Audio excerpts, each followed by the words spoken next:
Hi, everybody, and welcome. This is the Apostate Prophet again. I said it earlier, but you didn't hear me.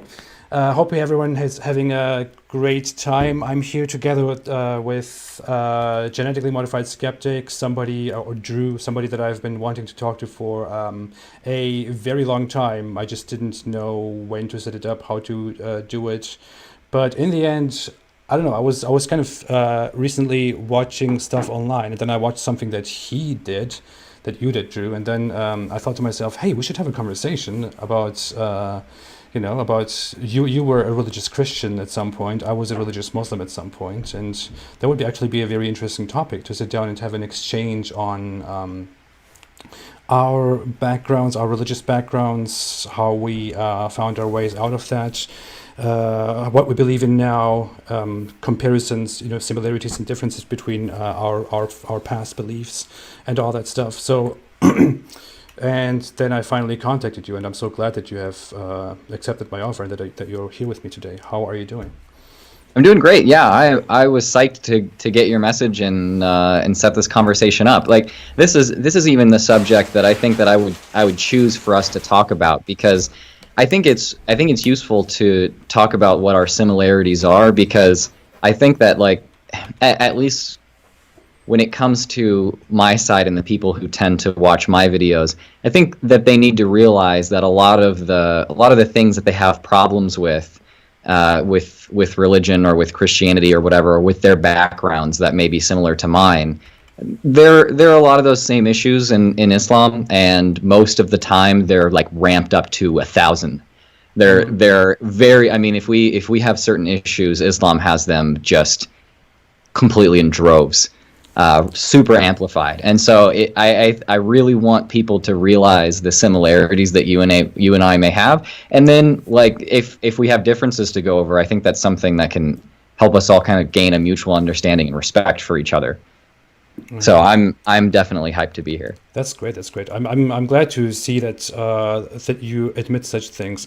I've seen you before that you I've seen before that you were quite ready to help ex-Muslims and to give them a voice and do stuff like that. I see that for many people it is kind of a sensitive issue, that many people don't really want to touch the issue of Islam and ex-Muslims that much. But people like you, for example, have done a lot to help ex-Muslims, and it is a thing. I mean, we have problems with religion, but I recently actually gave a speech. It will become public quite soon. I was a little bit brutal. I'm still kind of regretting that. But I was telling people the stuff that you go through is nothing compared to the stuff that people go through in the Middle East. That's what I was telling them. I wouldn't say nothing, and I'm sure that you will be able to share a lot of stuff in your past, a lot of struggles that you dealt with. But I think it would be really interesting to put together how our backgrounds compare. So how about we go into that? Yeah. To be honest, I don't really know very much about your past and what you grew up with. So I guess you were born into a Christian religious family? Yeah, so I'm actually the first in 4 generations of men in my family, like, not to be a missionary. There were 3 generations of men who were missionaries, like career missionaries, for at least a large portion of their lives before me. My great-grandfather, my grandfather, and my dad were all on the mission field, and were carrying on this Christian legacy of evangelism and on all of this stuff. And I'm Genetically Modified Skeptic kind of began as just a joke. Like, the name was a joke. Like, a lot of alternative medicine practitioners, who are people I also speak against on my channel, think that genetically modified food is like evil. So I was like, oh, I'm the evil skeptic, right? Uh-huh. Like, to them. But now it's kind of like I almost take the name as I'm genetically modified, in the way that I think that, like, Christianity and evangelism is very much in my genes. That's how it feels being in my family, because I don't have family members who are not a very religious Christian. Like, they just don't exist. Uh-huh. And I'm the only one in my whole extended family not to be a very religious Christian. But specifically, my denomination was called Independent Fundamental Baptist, and I grew up in a city in Texas, but we kind of stayed on the rural side of things. And I was not allowed to watch a lot of different movies or listen to certain kinds of music because we thought that rock and roll was satanic. Uh-huh. And I wasn't allowed to drink any alcohol. We believed in creationism. We thought that being gay was an abomination, and like maybe they should be put to death. LGBT people, and so those kinds of things.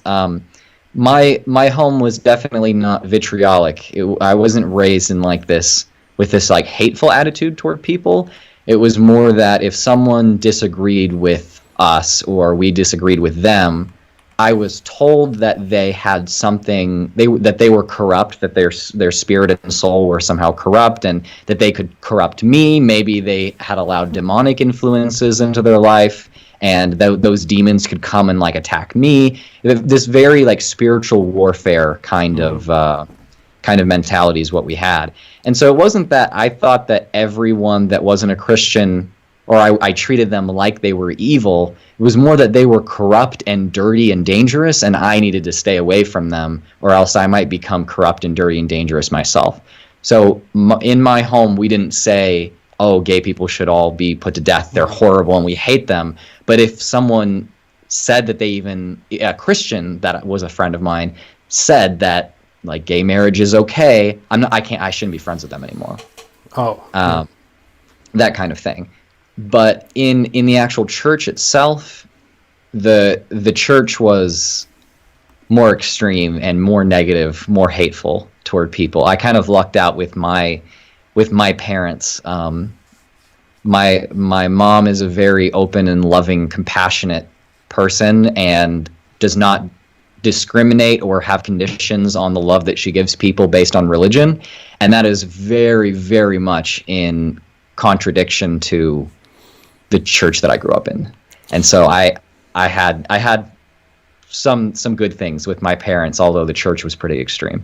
Did you learn these things, like these the stuff about gay people, for example, or about other people, about people with different opinions and ideas, these people that are supposedly corrupted according to your belief back then? Did you learn these things explicitly? Like, were they in the foreground of things that you learned, or was it just in the background? Yeah, somewhere? No. That was in the foreground, absolutely. I almost learned history and math and everything else secondarily. I mean, we believed that in my schooling, I was homeschooled and went to a Christian homeschool co-op, is what it's called. Basically, a tiny, unaccredited pub or private school that was very, very Christian. Mm-hmm. We studied the Bible in like every class. When we were studying science, like in science class, the way that we talked about like different features and different animals and ecological niches and like all this kinds of thing was just like, oh, God made it this way, and so that's why you think this. Like, the reason why we believe that these animals are predators is because God made them this way in order to be predators for this reason or that reason. There was a theological bent to everything. And so when it came to learning about people that were different, say that I'm learning about like colonialism, mm-hmm. for instance, I wasn't taught like the socio-political or economic factors in that first. I was taught God gave the English people the divine right to take over the entire North American continent. Mm-hmm. And so that's why they went. Yeah. Oh, also they could get rich if they did that. And that was like just kind of secondary. And like, we didn't want to kill the Native Americans. We just wanted to convert them to Christianity, and they didn't comply. And so they all got smallpox because God killed them. Like that kind of stuff. How common is that stuff in America, like in the American Christian environments? What you would say? Let me switch on here really quick. Okay. I just realized I didn't have my power strip for my computer plugged in, so that would be bad to go dark in the middle of this. Good. So how common is it in the U.S.? I thought it was really common when I was younger. I thought that there were more of us that believed in, that were very hardline creationists and believed that all of evolution was a conspiracy, and we thought that gay people were infected with demons. I thought there was like tons of us, but at the same time, I knew that we were still some kind of minority in the United States, and I was taught this persecution narrative. And so when I was younger, I had this idea of there are tons of people who believe in creationism, and evolution is a little bit fringe. But most people are very morally corrupt.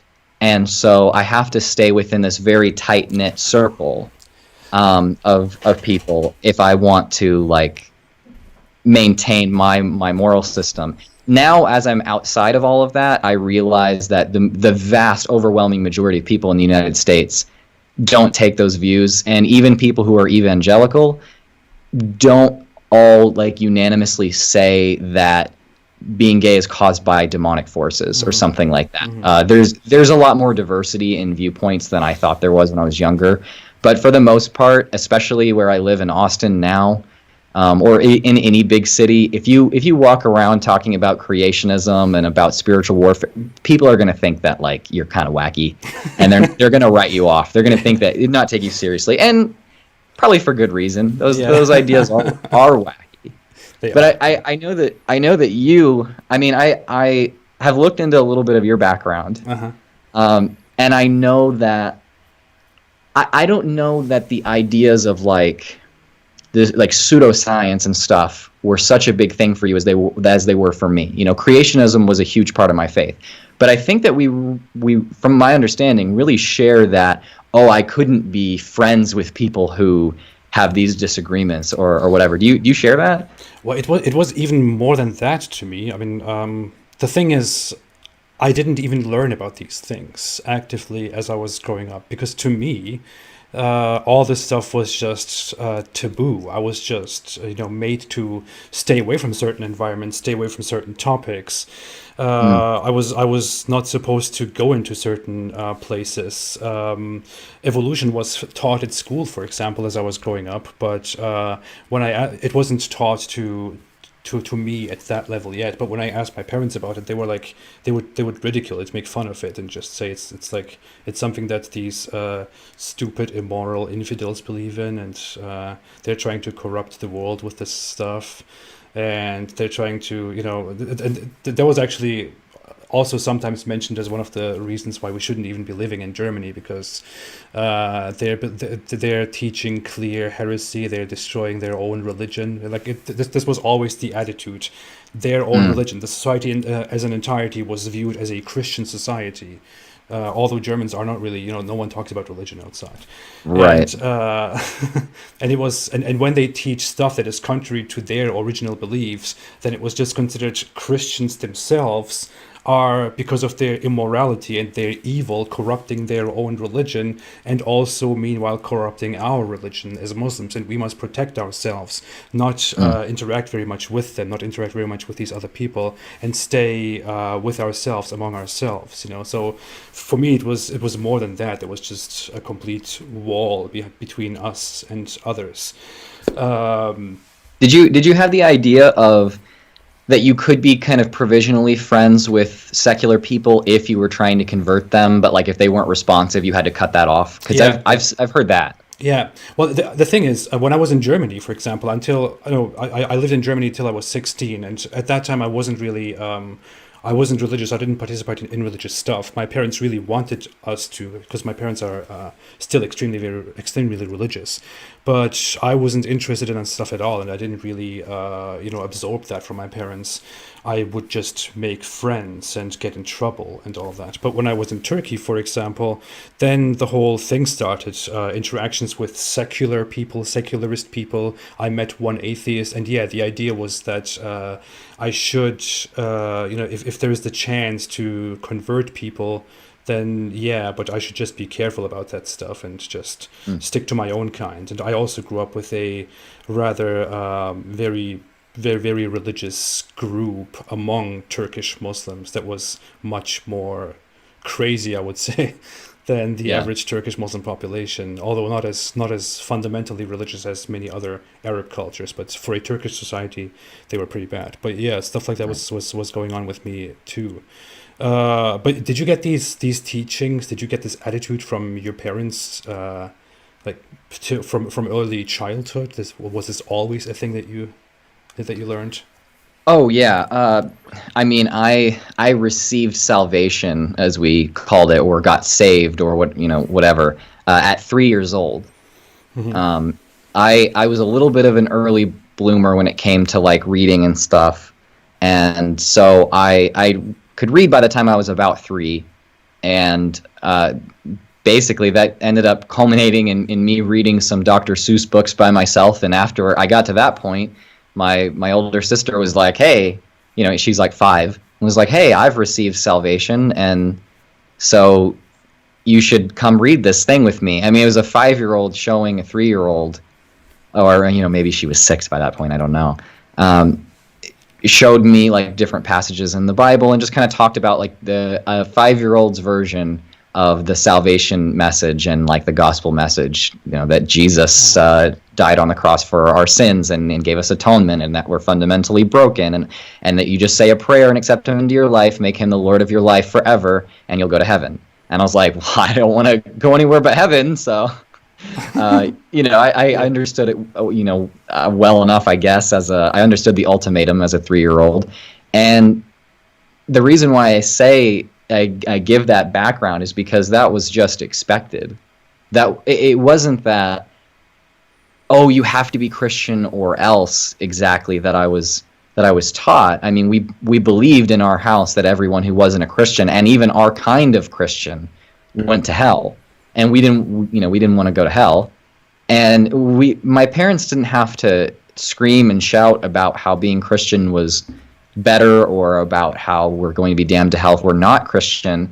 It's just that was such an implicit understanding about the universe in my house, that everyone was Christian without any kind of question whatsoever. And I'm not just saying that we believed it. I mean that we followed commandments. We went to church 3 times a week. I did scripture memorization and recitation competitions from when I was pretty young, and like won some things.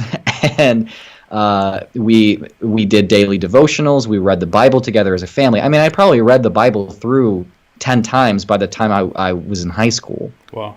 Like it was just normal. I mean, I woke up and read the Bible every morning, and anytime I didn't, I felt guilty about it, so I read it at night. Like Wow. that's just what we did. And so I didn't go to public school for religious reasons too, because they didn't want us to be taught about creationism, and didn't want us to have the moral influence of the awful public school kids.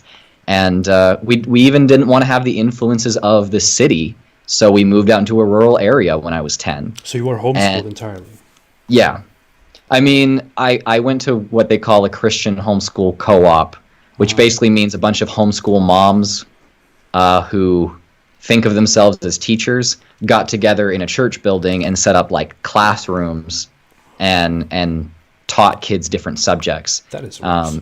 And my mom was actually like a certified teacher and taught a lot of different classes and stuff in the school. So we were really ingrained in that. But it's just my entire world was Christian. If I would have, I know in one of your videos you said that you had alcohol when you were like 13 or something, Yeah. and you got in trouble with your friends.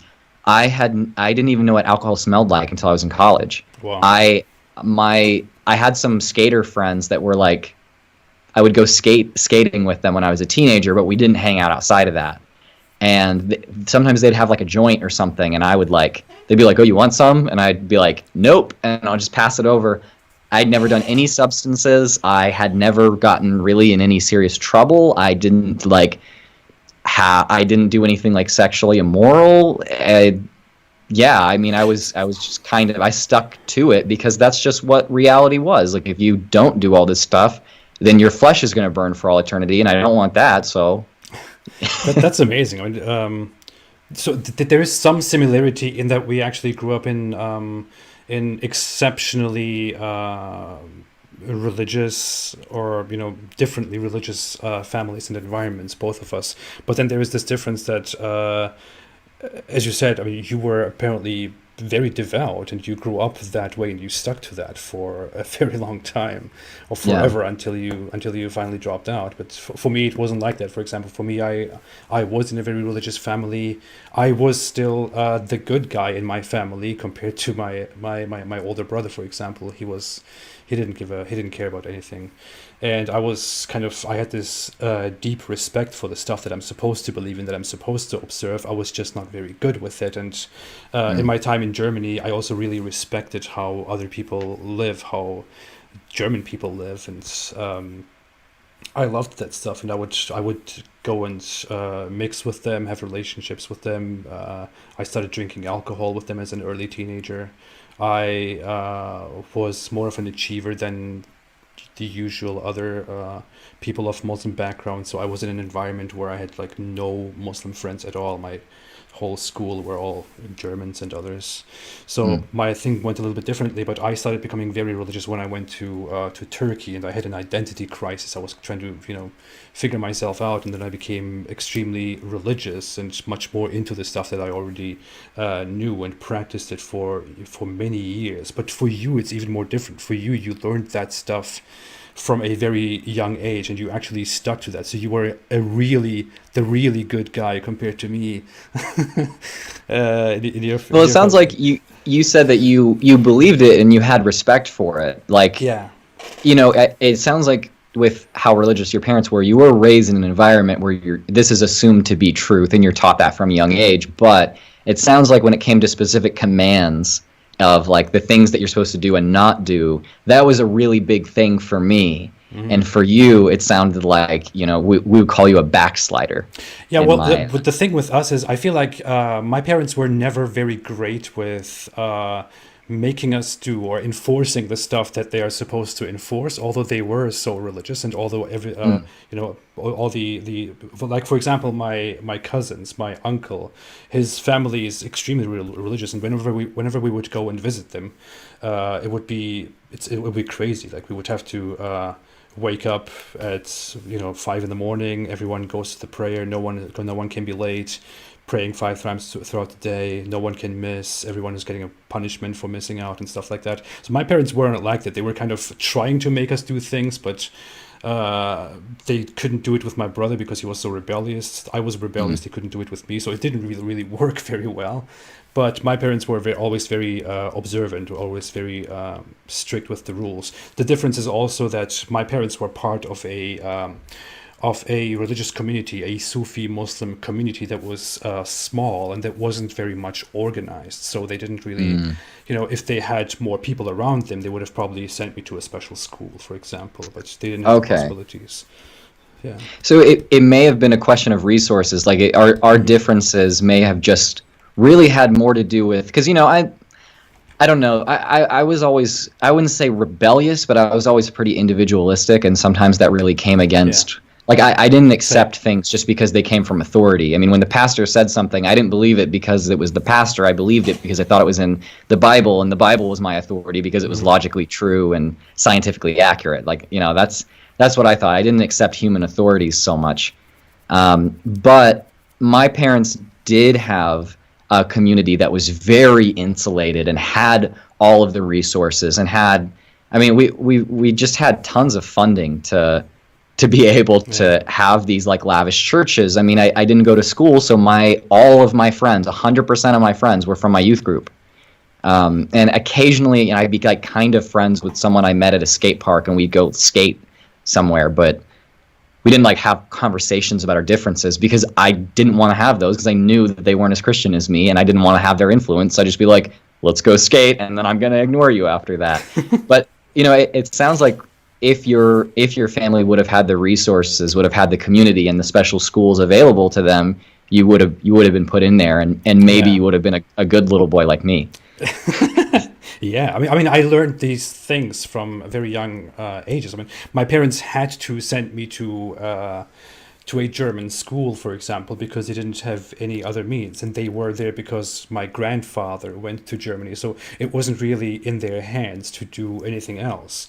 and they were required to send me to that specific school because in Germany, especially in that region, it wasn't allowed to to educate me in a different way unless it is a special private school, which they didn't have the means for. But I was, for example, constantly told. I remember this one moment which I never forget. I talked about that before several times, but I think I was in second or third grade or so, and I had just learned over the weekend how near in the future the major signs of the end will start, and possibly we will fight the disbelievers and we will kill the Jews, and the Dajjal will come and this and that will happen and we will fight them all. And I was there at school in the morning while we are waiting for class, and I'm telling my friend, who is kind of a cultural Muslim, whose family like doesn't practice Islam and follow Islam at all. I'm telling him these things, and I'm telling him, yeah, stuff will happen soon, and we will fight the Christians and the Jews, and we have to get ready and stuff. And I was told these things meanwhile going to school with Christians and trying to listen to my Christian teacher. So it was very insane. Did you ever have any kind of I don't know if you ever would have expressed it or really entertained the thought much, but did you ever have the kind of somewhat of a cognitive dissonance thinking, oh, we're going to fight these people and defeat them because they're bad somehow, but also like I love these people and they're good, like there's nothing, they're not doing anything wrong. All the time. It plagued me my entire life long. It's so strange. I learned these things all the time, and I kind of felt embarrassed about talking to people about the religiosity of my family because I associated that with my parents also making me hostile against everybody outside. And but in the meantime, I'm just hanging out with these people, and they're quite nice, and they are happy people living a good life. My teachers at school are doing their best to help me, are personally invested in helping me advance. My principal sits down with me for 2 hours, like shares stuff with me and has long conversations with me about the future and stuff like that. And meanwhile, my parents at home tell me that they are our enemies and that they try to harm us and disbelieve and make us disbelieve. Yeah. But the issue is, that's an example actually that is relevant. I remember the principal of our school, like she was so nice. She would, I messed up, I did something, and I had to stay at school for an hour or two, and I was sick, and she kind of brought like herbal tea to me and some snacks, and sat down and just started talking to me in such a friendly, such a compassionate, such a great way. And I really appreciated that, and I still remember that. But according to my parents, for example, there was an ulterior motive in that, possibly. According to my parents, that was just an approach of them trying to make me one of them trying to take me out of my faith. As the Quran also says, the Christians and the Jews will never like you unless you are one of them. So that is what I was taught from a very young age. So there was it's some pretty serious projection. Is what It is exactly. But try to explain that to them. Yeah, obviously I think that attitude is a lot more prevalent among Muslims than it is among Christians. It is, yeah. Because I think the Muslim world has been so much more isolated from Enlightenment thinking and from like just more diversity of viewpoints than Christianity historically has been, and I still had some of that. My denomination may have been a bit unique in that we definitely had the suspicion that if people were really trying to get close to you, that maybe they're trying to. It wasn't so much like Muslims or Hindus or Buddhists, or because I didn't know anyone that wasn't a Christian. Mm-hmm. Like, I didn't really know. I didn't receive a ton of warnings about like people of other faiths because there weren't any other people of other faiths where we were. And if there were, they stuck to their own like little group, because regardless of the Christianity in my area, if you weren't white, like you didn't make friends the same way. Like it's a little odd. It wasn't this like explicitly we think that people of other races are inferior or something. It was just like well, they have their culture and we have our culture, and we don't really mix that, which is fucked up. But still, I was was taught, like, if someone, people really said this more about like secular people to me. If they start ministering to you like that, or like try to help you, or say anything about morality or the value of human life, or they share anything about their worldview, it's because they're trying to convert you, like they're trying to corrupt you. And I wasn't necessarily taught that it was because they consciously wanted to make it to where I wasn't a Christian. It was that if you're not a Christian, or at least the kind of Christian that I was, you were susceptible to like demonic or evil influence. And so there could actually be a literal demon on your shoulder if you're a secular person. And when you talk to Christians, that demon is whispering in your ear, telling you or forcing you to say certain things that will make the Christian doubt. And so it was really odd. My mom was such a, and still is such a trusting and genuine person with new people, with strangers. She doesn't suspect ulterior motives of strangers. But at the same time, the church taught me that, like, anyone who is not the super fundamentalist Christian who tries to talk to you is trying to convert you, just like we're trying to convert everyone else. That is so strange. I was kind of taught this thing too. So you had this, you had that attitude against other Christians as well, and I kind of with my parents, we had this strange attitude against other Muslims too. It was like Really? Yeah, it was. In fact, this is a very complicated issue. I should talk about that sometime. But my parents are part of Sufi Islam, which I was also briefly part of, and that is part of Sunni Islam, but it is the traditionalist Salafis, for example, consider Sufi Muslims blasphemous. They consider them heretics because Sufi Muslims believe in some weird kooky things like I don't know. For example, that God is not up there above his, on his throne, but that he's actually everywhere, or that God is everything, or in everything, and stuff like that. Or, similar strange teachings that you can connect through God through some. To God through some spiritual leaders and stuff like that. So, and Sufi orders usually have these little communities, these little groups and orders. And my parents were part of such an order. And according to them, the mainstream Muslim outside was they used a word that basically literally translates to the people.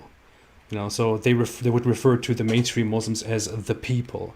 And I was supposed to be kind of, a little bit wary about the people and what I do with them, what I talk with them, what I eat and drink with them. And they were always after, if I make friendships and relationships with the people, then they were supposed to come closer and possibly become part of our stuff instead of me getting closer to their stuff and all that nonsense. So it's funny that you had a word for it, because like we had a word for it too. We just said the world. Like people who aren't in our little group are part of the world, and that could apply to anyone. And if it's another religious group, like obviously they don't have actual communion with any kind of supernatural entity whatsoever. They're all effectively completely spiritually dead, is what we said. Wow. They are atheists in the way that they don't actually ever connect to God. Anytime they think that they are, that's a lie. They either imagined it in their head, or some kind of demon or devil or something made them think that. And so, we called them the world. It's interesting that there's a term that tends to come up in these insular communities. Yeah, it is so strange. Did you have this thing yourself? I mean, you kind of talked about that, but do you kind of remember cognitively, although you don't want to really judge because you don't consider that right, but that you actually did passively or subconsciously judge people who, even if they were inside your own community, people who were not good enough, not practicing enough, not devout enough? Oh yeah, it was a big trend in my church to kind of morally police people. I definitely I had that mentality myself. I thought when people say that they're Christian, but they act one way at church and they won't act another way when they're not at church, well, then they're just putting it on and it's all fake. As oddly enough, we were the opposite of what you would call charismatic Christians. There's the charismatic movement. I don't know if you're familiar with it, but the waving your hands and dancing and screaming and all the crazy music. I mean, it's an epic party, but it's all centered around Jesus. Yeah. We stood very much in opposition of that. If people raised their hands during worship, we thought that maybe they were getting carried away, and that was just a human emotion taking over. What you really need to do is have quiet communion with God. God communicates in a like a still small voice. And so if you didn't want to drown God out, because apparently his voice wasn't very loud, you needed to have controlled worship. We sung hymns that were written in the 16 and 1700s. That's what we did. Some of them were written in the 1800s, which was just, we partied when that happened. We only had like piano and horns in our church because they were older instruments, and for some reason newer instruments could be demonic, like drums could be infested with demons. It's like, ugh. Man. But yeah, so I definitely had the idea that, we had some family friends that were Pentecostal. And one time I went to a service of theirs when my parents deemed me old enough to be discerning, even though, I was exposed to something else. And like, I was terrified when I went and saw people raising their hands and singing. And it really wasn't a big deal. No one was having a seizure in the aisles. Everyone was just like raising their hands, having fun, shouting. Like, it's not weird, honestly, looking back at it. It's just kind of fun and goofy. But I was threatened by that and thought, oh my gosh, all these people might be going to hell. Even though they're so about Jesus, they might all be going to hell because they're doing these morally repugnant things like making worship all about them. But at the same time, as I got a little older, I became like interested in secular music, and I taught myself several instruments, and I played like secular music, and it was mostly clean stuff. Like, it wasn't blasphemous, it wasn't like of a poor like moral character, but it wasn't a Christian, like it weren't Christian bands I was playing cover songs of. It wasn't like Christian music that I was playing. It was just, the White Stripes or like the Ramones or secular American bands. And my parents learned, or kind of came to think, that's okay, that's acceptable. But the entire church found out that I played guitar after a little while, and like started wondering whether or not like my car was a safe place for the young people in the youth group to be, because I might play music and they might be morally corrupted by listening to distorted guitar. So I was the moral police for sure when it came to other people. But within my own community, I was being morally policed more than I did moral policing. Does that make sense? Yeah, of course. So what about you? I mean, did you, it sounded like when you were a little younger, maybe you were, you do your thing. But you got a lot more religious after you kind of had a bit of a crisis after you got right? Yeah, and after that, I was actually, I mean, it is strange. I was, like, I thought it wasn't right for me to judge other people for not practicing their religion properly, but I remember always having this thing, always having it on my mind, always viewing other people, how they, neglect their religion, how they don't appreciate and properly follow and obey their creator and obey their religion. And I judged that a lot, actually. I mean, if I can admit it now, I guess, that even if you don't want to judge them, you have this thing, this attitude that, or what are these people doing? It's this is not the way. This is not what you should do.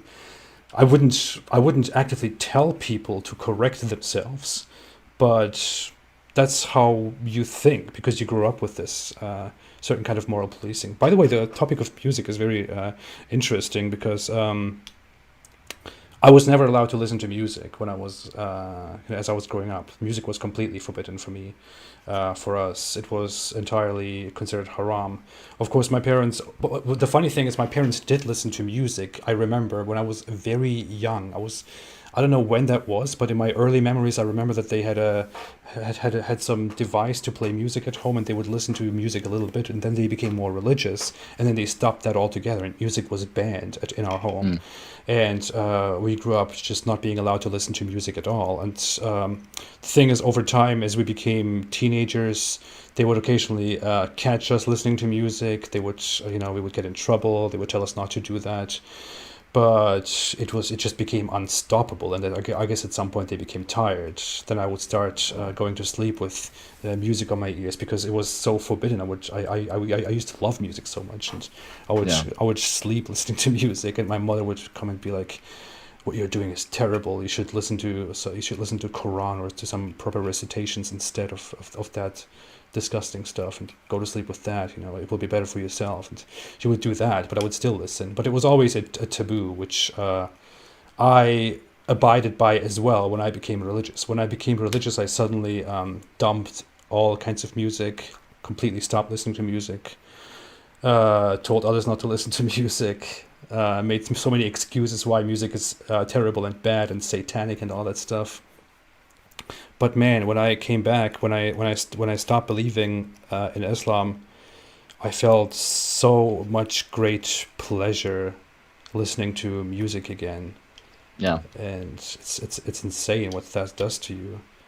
I remember having somewhat of a similar feeling and being like, oh my gosh, I'm now allowed to say that Black Flag's Nervous Breakdown EP, which is like this classic 70s, 80s punk band, that is my favorite album.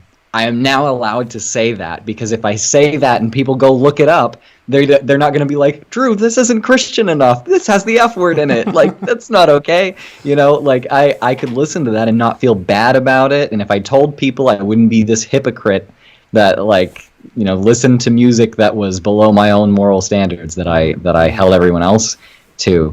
But I wonder, because I had I heard stories like this growing up, where it was like this great victory that someone defeated their addiction to their temptation of music. And there were these stories, like my youth pastor had a story of, he came back from church camp when he was a teenager and literally set every single CD he had ever bought on fire.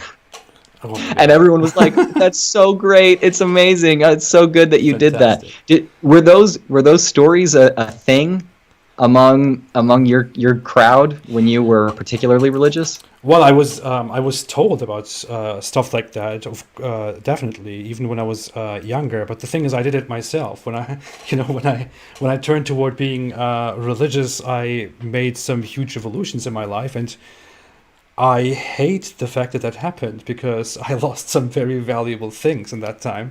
For example, all my music collection, everything, I threw everything away. It's all gone. I destroyed everything. I had photos, pictures of my friends in Germany that they all personally gave to me as a reminder, and I had that with me. That was very valuable to me. But when I became very religious, I was number one told that I shouldn't be keeping, I shouldn't put such importance on photos. Number two, these are photos of disbelievers who are not to be, loved and favored by me. And number three, there were most of them were girls. So it was the only good thing to do for me to get rid of all of them. And I actually consulted with one of my friends who was also very religious, that I would share with stuff with a lot. And he was older and he had much more experience. And he just told me, "Hey, it is the best thing to do to get rid of that stuff." And I was like, "Yeah, I guess." So you got rid of all of the photos that you remembered your friends by? I burned them all. I had digital photos, so many from Germany, from my last times with them, where we had a lot of fun before I left forever. I deleted that and destroyed everything. So I got rid of basically everything. I got rid of stuff that I wrote when I was less religious.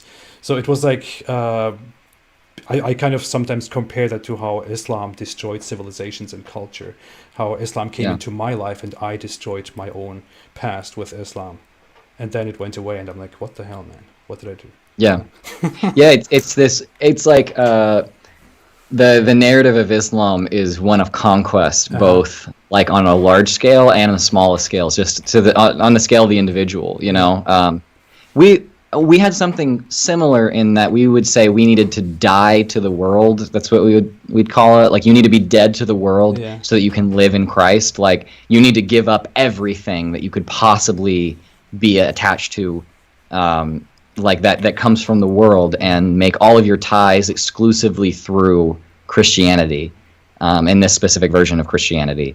And so it sounds like people received praise and when they detached a lot of threw away a lot of valuable things, you know, because they weren't inherently part of the religion. So strange, but you feel that though, right? I want to come to obviously you are now an atheist. You call yourself genetically modified skeptic. How did that whole thing develop? I mean, I bet that, speaking of experience, I bet that it took you a lot of time and struggle to go from religious to non-religious. When did this start? What was it? What is this about? It's a long story, and people can see, you know, the important details on my channel. So I'll keep it relatively brief. But the way that I describe it is just my entire worldview, my faith was all a long set of dominoes, and some of them started falling very slowly for over the period of a few years, and then eventually it just got to the point where tons of dominoes all started to fall at once. And eventually, you know, just like one change in my worldview led to another, and eventually there just was nothing left when it came to Christianity. So the first thing was I went to a Christian university, and I did an astronomy class there, and learned that, well, it's pretty pseudoscientific to think the world is only 6,000 years old. And we have pretty good evidence to say that the universe is much older than 6,000 to 10,000 years, like I was taught. Oh, you actually learned that? Yeah, well, we didn't learn like, oh, everyone who says that creationism is real is an idiot. You know, we didn't never even address that in my class. No, I mean you learned that when you were religious. You learned that the Earth was 6,000 years old actively. Oh yeah, absolutely. And anyone who denied that was literally buying into a satanic religion. We said that anyone who believed that the Earth was, I mean, even Christians that were older, like thought that the Earth was older than 6,000 years, don't actually understand the Bible. And the idea that the Earth is any older than that is literally nothing but a conspiracy started by Satan through the Catholic Church, I think. It was conspiratorial. I'm sure you understand that coming from your background. Conspiracies were everything. But you know, so I the Jews. right. Yeah, we didn't like the Catholics because we were Protestant. Those were our boogeymen, you know. But I had that go on, and so I didn't really understand the Bible as quite as literal as I had originally thought. And then I completed basically a minor in Bible from my Christian university, and I realized, maybe it's not so clear cut that God just spoke and moved certain men to just write things down. I mean, the process of the composition of the Bible, I thought, was exactly the same as like Sunnis would say that, or I guess most Muslims, but especially like Salafis, would say, yeah, one day God actually came to Muhammad and he wrote things down, and then it happened again and again and again, and these are the words of God. That's what I thought the Bible was. And I eventually learned, like, oh, wait, even a lot of Christians think that there are worldly influences and like the influences of mankind on the Bible. That throws a wrench in the works for me, because I thought that this was all completely 100% inerrant and divinely inspired.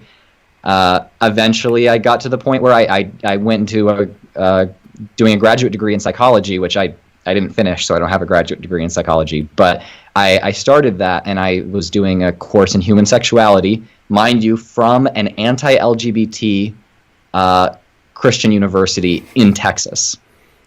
And I did just fine in the class, enjoyed it, but we skipped over some chapters in the textbook. So I decided to read those chapters, and they were all about like gender identity and sexual orientation.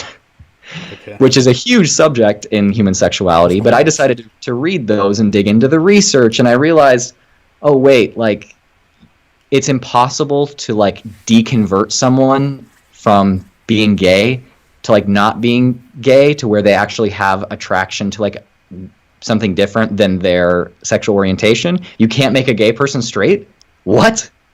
And then I studied the research on people who had like stopped being gay, and it turned out that a lot of the outcomes for people that like stopped being gay are even worse than the people who were gay and just moved somewhere where they were accepted. And I was like, this was the first time I ever encountered the problem of evil in my own head, in my own theology. I was like, so let me get this straight. God makes us with a flawed nature, like, or we sinned and fell short of the glory of God, the Adam and Eve story, all that. Like, we have a sin nature, and God is trying to redeem us by giving us a way out of that. But, like, say that someone's an alcoholic. They were born with the genetic propensity to be an alcoholic, probably, or it's more likely. And it is possible, even if you're genetically inclined or almost determined to be an alcoholic, you can overcome alcoholism, and you will be better off if you do. So that's the case of God giving us this kind of a sin nature, but allowing us to overcome it for our own betterment, right? Mm. Now, when it comes to being gay, that's a sin just like being an alcoholic is. It's a sinful lifestyle where you're choosing to do this and that. That's sinful.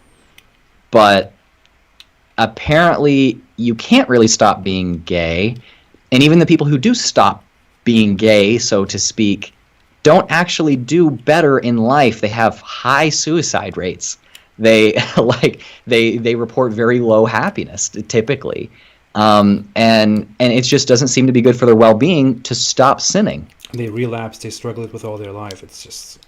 Exactly. And so I was like, why is this? This isn't fair at all. This is the one sin out of all sins that apparently God made us with, and he gave us absolutely no way to escape it. And even if we did escape it somehow, it's bad. It's bad for us. Mm-hmm. God has like damned us to be unhappy on earth on purpose?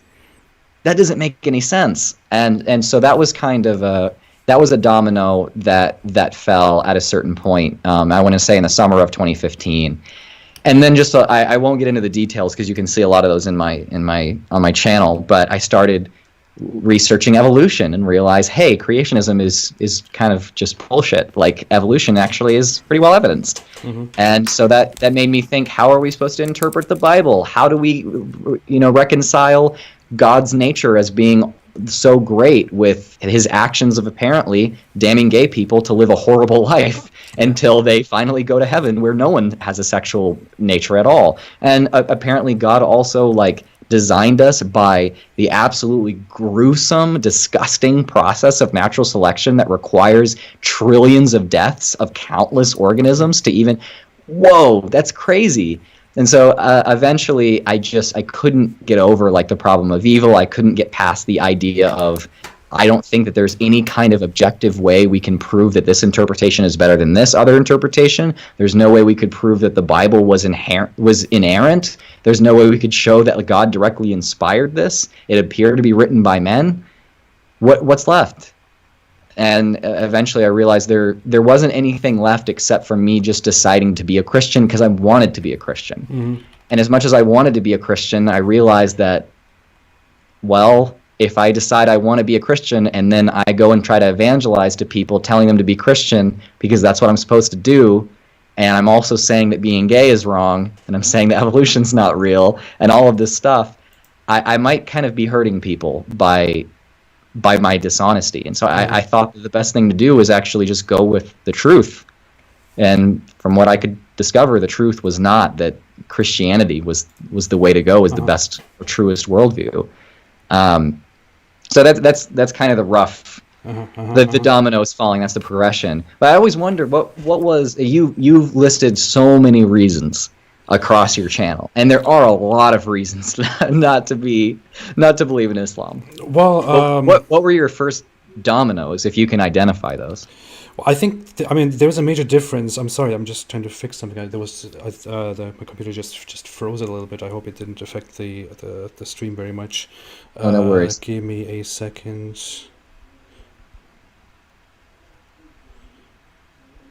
Okay.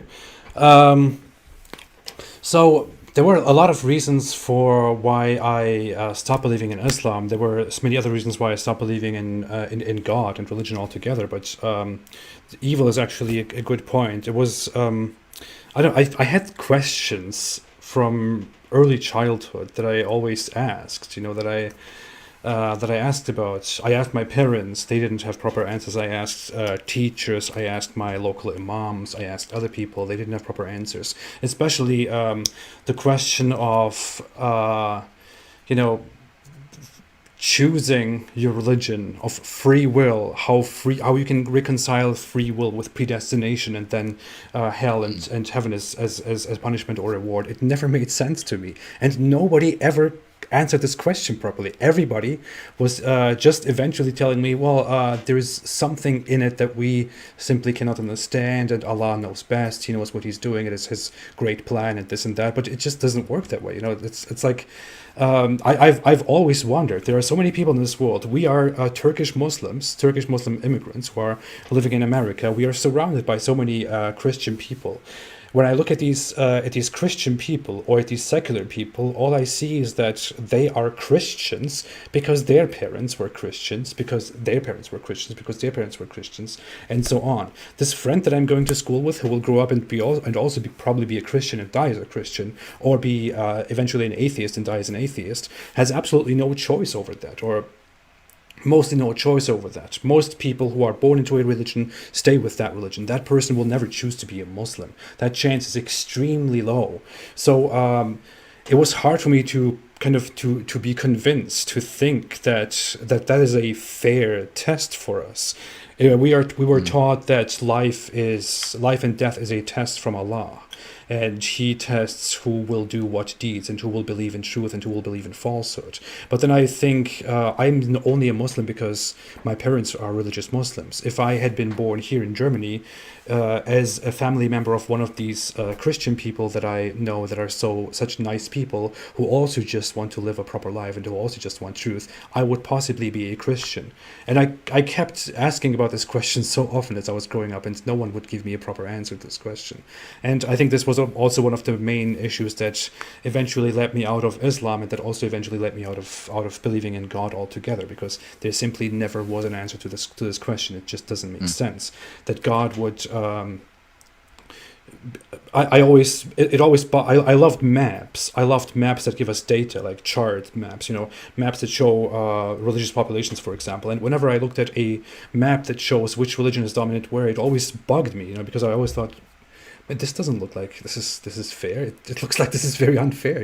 It looks like this is just completely based on chance and environment and stuff that is mostly out of your own choice. It's not in your hands.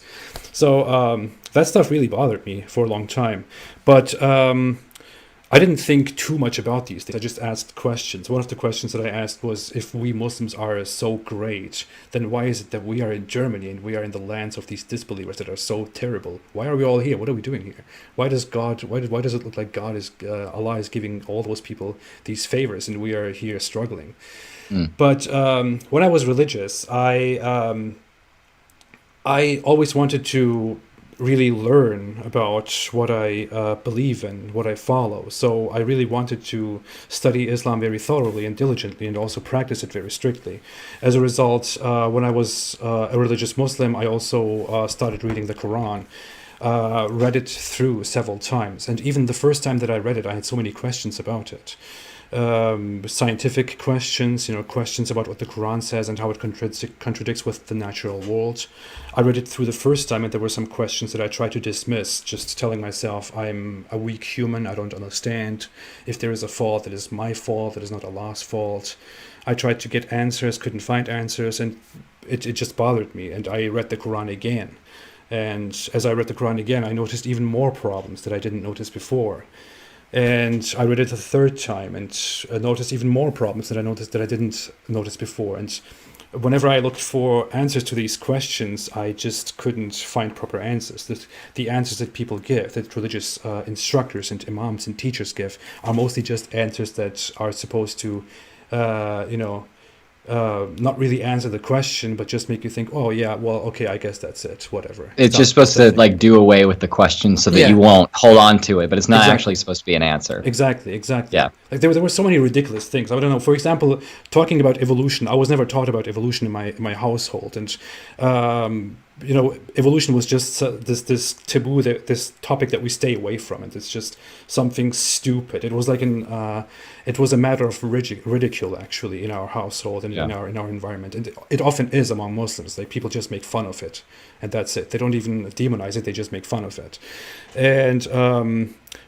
But when I would look at, I was a history geek for a very long time, and when I looked at the historical development of humans and when they developed, written language and how they gave things names, and when I saw how people apparently developed their language, that always that contradicted with what the Quran says, because the Quran says that Allah spoke to Adam and Eve, and He taught them exactly the names of everything and what this is, what that is, and I thought that doesn't really add up with what we know about the earth and about our history, because if Allah gave them all the knowledge and taught them the names of everything, then what is this? How did things develop so primitively over time, which we have clear evidence for? It doesn't really make sense.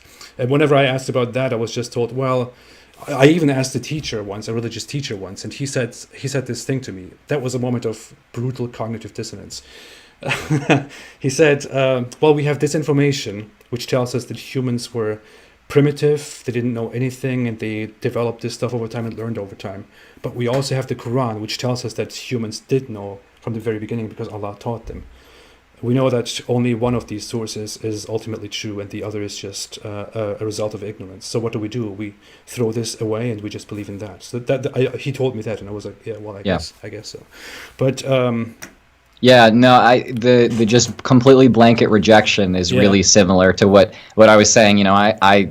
We watched little like zoology little films and stuff in my like science classes when I was in 6th grade, and anytime that someone said, 50,000 years ago or 1,000,000 years ago, the teacher would just be like, oh, remember, don't believe that. Just believe the stuff about the animals, like that, the cool little factoids about the animals. So I get that. So you were told even in response to your questions, oh, well, just stop having questions. Yeah.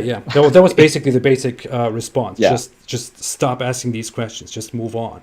And that is also something that I was told when I was much younger. Like I was commonly told, don't think too much. If you think too much, you will end up having problems. If you think too much, you will lose your mind. You will lose your faith. These were all common things that people would say and that they were kind of serious about. So I wasn't meant to ask questions. But really, one thing that I want to say about the problem of evil, even when I was religious, I know it's a very odd thing to have. By the way, people are saying that my microphone quality is kind of strange. I don't know. I hear some feedback here. I don't know what's going on, but I'm trying to fix it. There's nothing. You're coming across okay for me. Okay. Well, one thing that I thought about so often, which is maybe a weird obsession to have, but even when I was religious, I thought, well, I learned about Satan and how Satan has this nature that is evil. And it is all God's or Allah's plan from the very beginning that, He does this, and there is no way for Him to change it. There is no way. I mean, I thought about how there is no way for Satan to redeem himself and to change and to be forgiven and to be the good guy. He will forever stay evil. And that is his nature. He can do nothing about it. But I learned throughout my entire life that I should forgive people, that I should forgive people who make mistakes, who make much more serious mistakes. And how can I never understood how I can reconcile the idea that Satan will always be evil and will never change and will be punished and rejected and hated forever, with the idea that that God is just, that there is some eternal justice in everything. and that he is the most forgiving and the most loving? Doesn't it look like he is part of a plan and he is a sensitive being, or just a being that is naturally, that has no chance for forgiveness? And doesn't that kind of give us a strange idea about how God's justice really works? I don't know, it's a strange obsession to have, but that's what I always thought. No, that makes sense. I mean, there's actually a lot of similarities, because you were saying that you don't think that, you got to a point where you were thinking, I don't really know that this is a fair test that Allah is subjecting us to.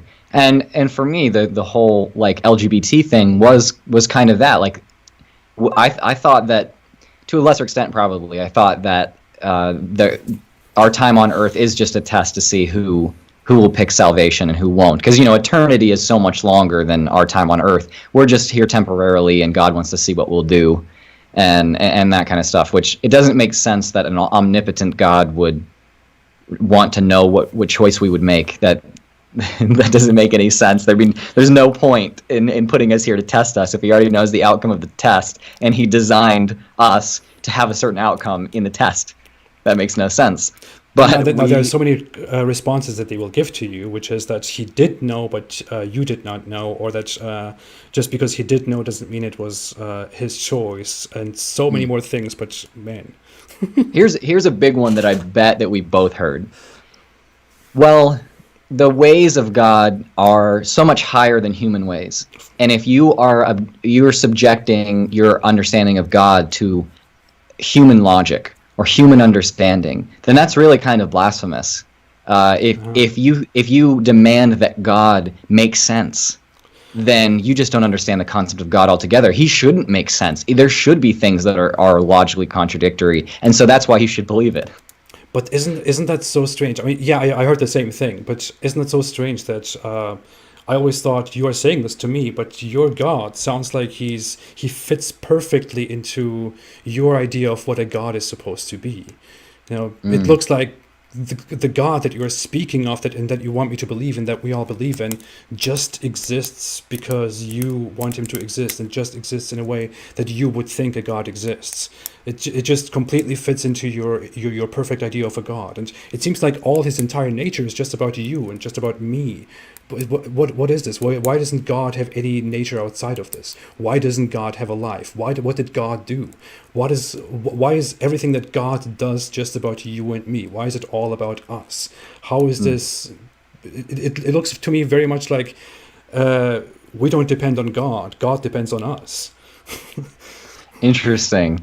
Yeah, no, that's an interesting perspective. Like that wasn't something that came into my mind when I was kind of stepping out of faith, but that does make sense. I mean, it is a little odd that the most powerful being in the universe apparently is really flatteringly to us, similar to us. Yeah. There's I guess you can't see it, but I have this book right here. I don't know if it's mirrored or not, but called Alpha God, and it's written by my friend Hector Garcia. It's basically an evolutionary psychology type perspective. It's a look into why God has the nature that he does in mostly Christianity and Islam, in Judaism to a certain extent as well, but it mainly looks at Christianity and Islam. And the kind of conclusion that he, as an evolutionary psychologist, comes to is it looks like we had certain social hierarchies dominated by brutal men, and we designed a God that fit that bill, but we just like ramped up his nature to be our perfect ideal of what like the ideal man at the top of a dominance hierarchy would be. And so basically God is this big alpha male who wants virgins, he wants land, he wants resources, he wants everyone to submit to him, he wants men to humble themselves and bow before him in submission. And you realize that, I mean, the way that we think of God is he's a big monkey. Like he's a big ape in the sky, because we're apes and we don't see our nature as animalistic, even though it is. Now that we're getting to the point where we're understanding that a lot of our nature just has to do with how we reproduced, how we survived, like how we evolved, we're also realizing that maybe the God concepts that we have are subject to the same forces of evolution as well. Yeah. You know? I actually I have been wanting to talk about this forever. I'm even preparing a video on that. I don't know if I will ever put that out. But when I look at the history of religion and of these religions, I kind of have respect for it. I have sympathy for it because it looks to me like a long search for meaning by Right. humans with a lot of fantasy that is not ill-intentioned originally, but that, of course, has aspects that we nowadays cannot really accept anymore as good or as normal, because they belong to times where things were normal that are not normal in our time anymore. It was normal, for example, back in the day to have slaves. It was historically justifiable. People, used slaves as labor because they somehow have to, subdue the threat, and instead of brutally massacring them and killing them, they use them as labor force instead. And that was something that was practical and normal back then, which is why it also became part of religion and religious scripture, and holds a place within the Bible and the Quran. But today it is abhorrent to even justify that. So in that regard, it has moral aspects that are very repulsive to us. But initially, in its nature, I feel like there's a lot of great stuff about religion, and in the search for the truth, I sympathize with it. But if you look at it, especially how this specific God, how Yahweh developed, Christians are closer to what the historical one God, the historical Yahweh, actually was.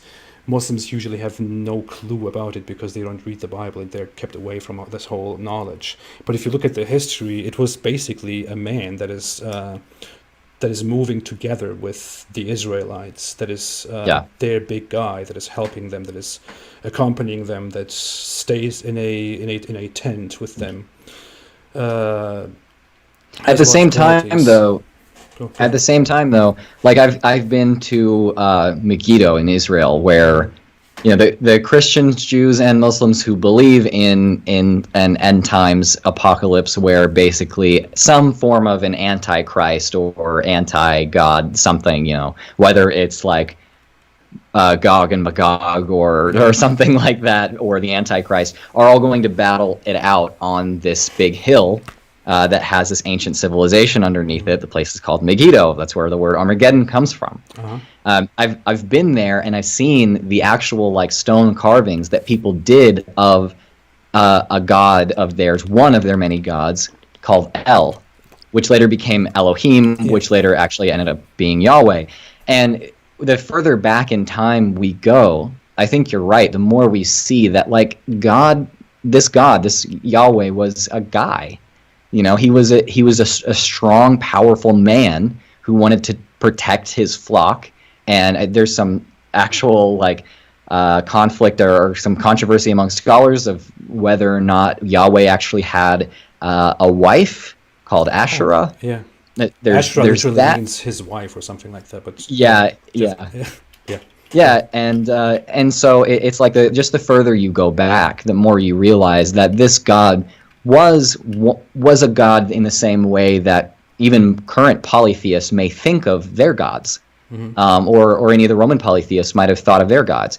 It just got to the point where people started using the power of this god to try to overthrow other people, and they had this kind of purity test in their religion that you have to do these certain things to please this God, and then God will favor you, and we can take over other people, and we're chosen, we're supposed to rule over others. There were a lot of ideas that came in that kind of changed God's nature. It wasn't so much that like this God from the very beginning was like the Muslims might say. Saying that like Abraham the monotheist was like a Muslim just in the way that like Zakir Naik is a Muslim. Yeah. Like that is completely incoherent. That makes no sense. Abraham was probably a polytheist. Like, it's very unlikely that he was actually a monotheist in the way that we conceptualize monotheism now.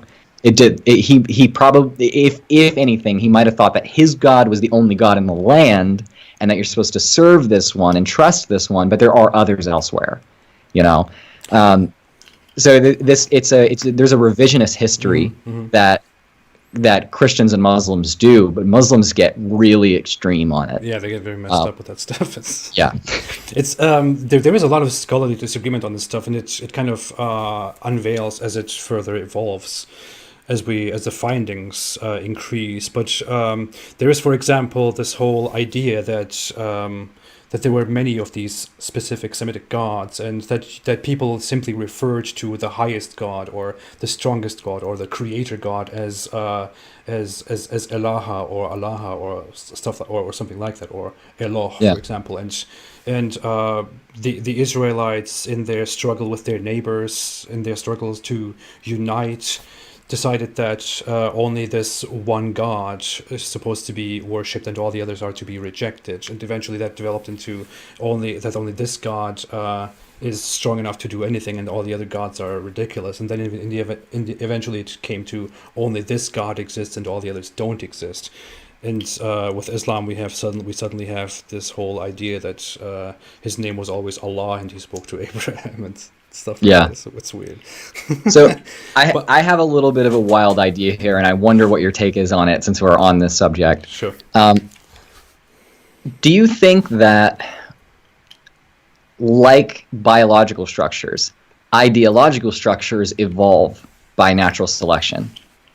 So there are certain selection pressures that reward certain ideas being held or practiced or, put into practice among people, and certain selection pressures make it to where certain people that have certain kinds of ideas and behaviors reproduce more, die less, take over more territory, more land.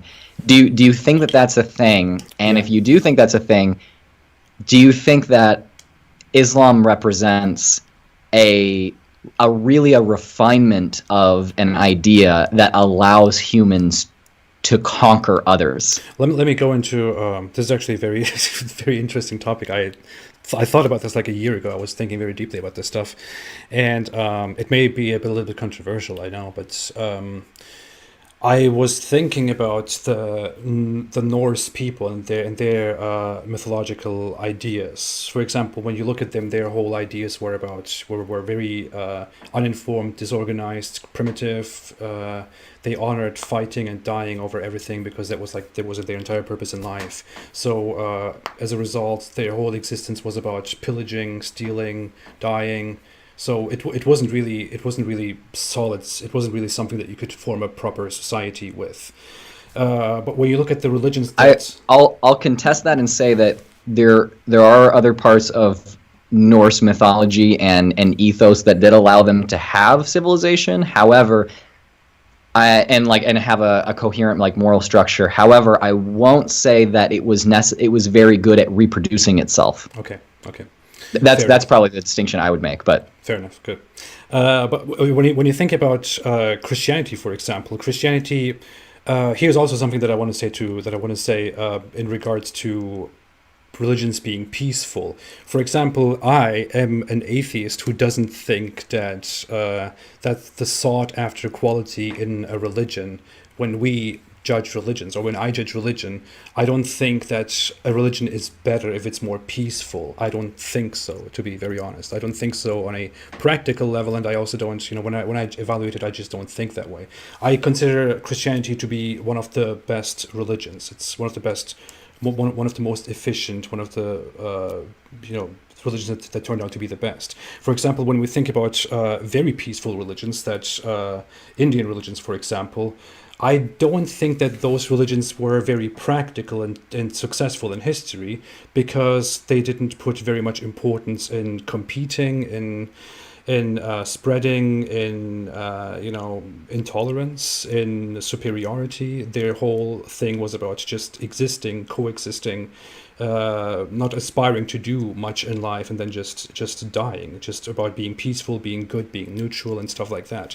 When you look at Christianity, for example, Christianity is a religion that is extremely well organized, very well organized. For its time, it was very well organized, and maybe there was the huge influence of Jewish scholarship was there. The Roman Empire was very advanced, so that Yeah. together made Christianity very solid and very organized, very modern. On top of that, Christianity did not only provide a very good family life, family structure, and societal structure. It was also strong, despite the fact that initially it is a meek religion and kind of values meekness. It also adopts certain aspects from Jewish scholarship and from Roman tradition, where it enforces itself on people, and people are meant to follow it. And it Yeah. goes out there converting people, trying to change everybody, save everybody, and even wage wars in that name. But I feel like there is a balance with Christianity in a peaceful and good society and an intolerance that was necessary for the survival of Christianity, which made, I think, Christianity very successful in the world. But with Islam is not as organized when it comes to scripture and teachings in society and all that stuff, but it is extremely authoritarian when it comes to society. It enforces itself very brutally on society, very protective, but more than anything, it is the most aggressive religion in the world, the most intolerant religion in the world, and it protects itself very strongly. Islam goes out into the world, conquers everything that it comes across, no compromise at all. It is always after war. There is no separation of powers. There is no focusing on worship. You always have to fight. You go out into the world and fight. So eventually Islam becomes a religion that spreads very fast and that becomes a major world religion very rapidly. So in that, I feel like Islam is definitely a religion that survives. And I have to give it some credit. It maybe also civilized some cultures that were much less advanced. So I will definitely give it credit in that regard. But it destroyed societies in such a way that it focuses so much on being fervent worshippers and conquerors that it completely neglects productivity in society and learning in society and advancement in society, which Christianity, for example, doesn't. But that was a very long answer. Sorry. I think no, you're good. I agree to a certain extent. I think that Christianity, maybe not to the same extent as Islam, even modern Islam, was simply about just conquest, or didn't allow for kind of Here, let me start over. I think that in the way that you characterize Islam now, I think that Christianity does have a history of being that way. It doesn't have a unified history of being that way all the time. There were certain periods where it was very much that way, and I think relatively in certain areas and certain time periods, it was pretty black and white, just like Islam. Mm-hmm. However, it spread over such a large area. And there was so much like syncretism, like just because it didn't necessarily spread by the sword, especially at first. People brought in a lot of their own diverse beliefs, and that made Christianity extremely, overwhelmingly diverse at the beginning. I mean, it's way more diverse in the first 300, 400, 500 years than it is now. And so I think that allowed there to be more diversity there. But in certain, like I would say that like in medieval Europe, where like in the Holy Roman Empire, the places that allowed the church to be their entire governance, I would say that there were very similar attitudes toward scientific progress and historical progress. Like you're not allowed to research into certain topics, certain actions, even just reading things or writing things are punishable by death. And it really took, I think, the Enlightenment to get to the point where the narrative of we should just trust God and believe in divine revelation and we shouldn't pursue any kind of secular scholarship with no theological bent, like it took the Enlightenment to get us to accept the idea, or certain Christians to accept the idea. I think probably the most powerful Christian societies in the world were kind of, their door into scholarship was very much broken down from the outside rather than the inside. That said, that was a long time ago now, and so the kind of ethos of going out and reading as much as you possibly can and learning about the natural world and diving into scholarship, there is a certain amount of that attitude in Christianity, and there has been in different sects of Christianity since the beginning of the Enlightenment. I was not raised in a sect that was like that. A lot of the southern U.S. is very, very, very much anti like Enlightenment values. We think that divine revelation and personal experience and in just kind of biblical inerrancy are the authorities in our life, and science is just this disgusting thing that we shouldn't abide by at all. But at the same time, there's so much diversity in Christianity at this point, and it's been so long since the anti-scholarship attitudes of Christianity have been broken down from the outside, that comparing the attitudes just about anywhere within Christian circles to Muslim or to like Islamic circles, the level of extremism and like closing your ears to any kind of scholarship that isn't strictly theological is there's not a very valid comparison there. I think there's a thing to make here, a distinction to make. Sorry, did I just? No, go ahead. There's one distinction to make here. I feel like in the West, when we talk about Christianity, we usually talk about Western Christianity. So we usually talk about, the Catholic history and the afterward emerging Protestant history, followed by the Enlightenment. But when you look at the Orthodox history, for example, the Orthodox society wasn't as restricted and as dark as the Catholic society, for example. I kind of look at it like for example, when you look at Islam, you see that at a time where Islam was in some parts of its world not as busy with conquest at that specific time, society did indeed get a little bit busy with finding truth. And even if their definition of finding truth was more focused on confirming what the Quran says, we did experience the Islamic Golden Age, which, as said, I think it's a huge misrepresentation of what actually happened, because what happened is that people were trying to confirm the Quran. Specific others were making different findings that contradicted with it, and there was a lot of religious and irreligious struggle within the Islamic society. But within Western Catholic Christian culture, the issue was that Christians were divided as different kingdoms and duchies and different realms, which wasn't really led by Christianity.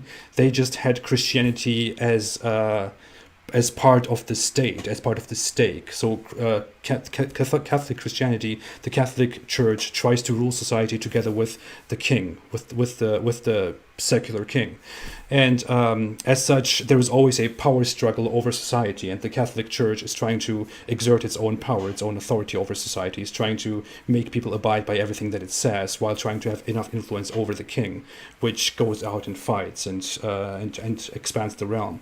The structure of Christian Europe was entirely different from the structure of the Islamic Empire, for example, where Islam was directly the head of the state. Everything was Islam. Everything directly belongs to Islam. Islam is directly what exerts itself over society, and there is no power struggle. So religion is not a part of the state that backs the state and tries to rule over society. Islam was directly the power that rules society itself. So. But if you look at the Orthodox history, for example, the Orthodox history was quite different.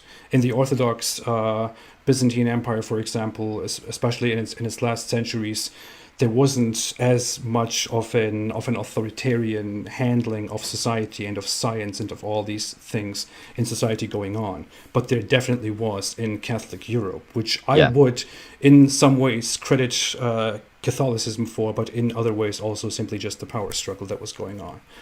Yeah. But man, this is a huge topic. No, well, I think that you bring up a good point. There is, I mean, even just if we were looking at the text itself,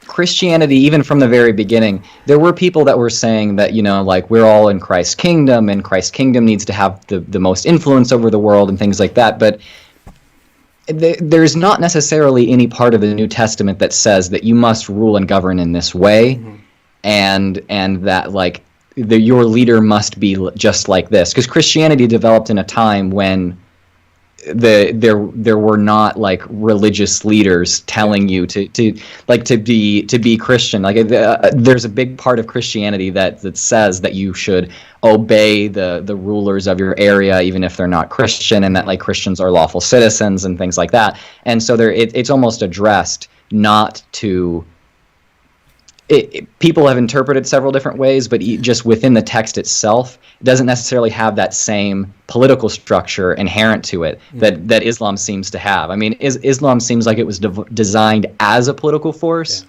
and then like there was a bunch of religious components that went with it, you know. And Christianity seemed like it maybe developed as this like social structure that ended up becoming political.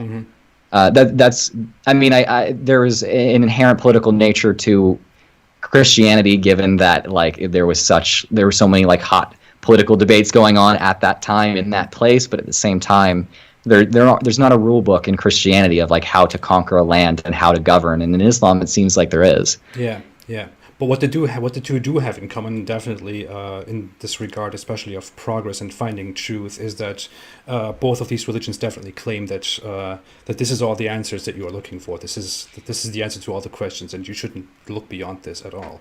So there is always that factor behind it, no matter how much they differ in these things. That is something that I have to say.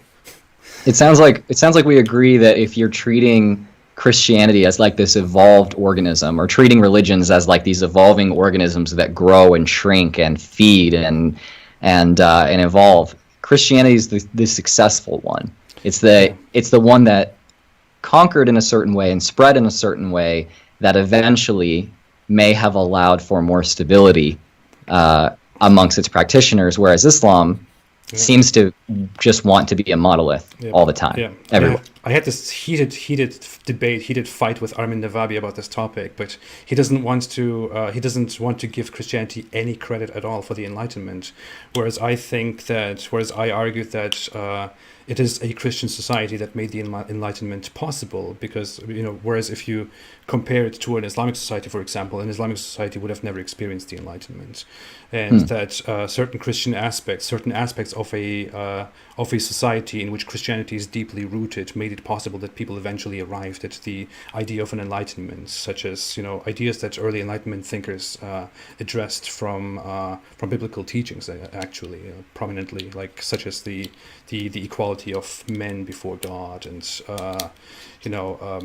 many of these things. The whole appeal to having to obeying your rulers, as you mentioned before, that was, for example, interpreted as a fundamental appeal to a possible secular system, a secular society, and stuff like that, and that it doesn't tell you to establish a religious state, whereas Islam does, for example. So I do think that I do give the Christian society and the Christian religion some credit for making the Enlightenment possible, while not arguing, of course, that it was Christianity that led to the Enlightenment itself.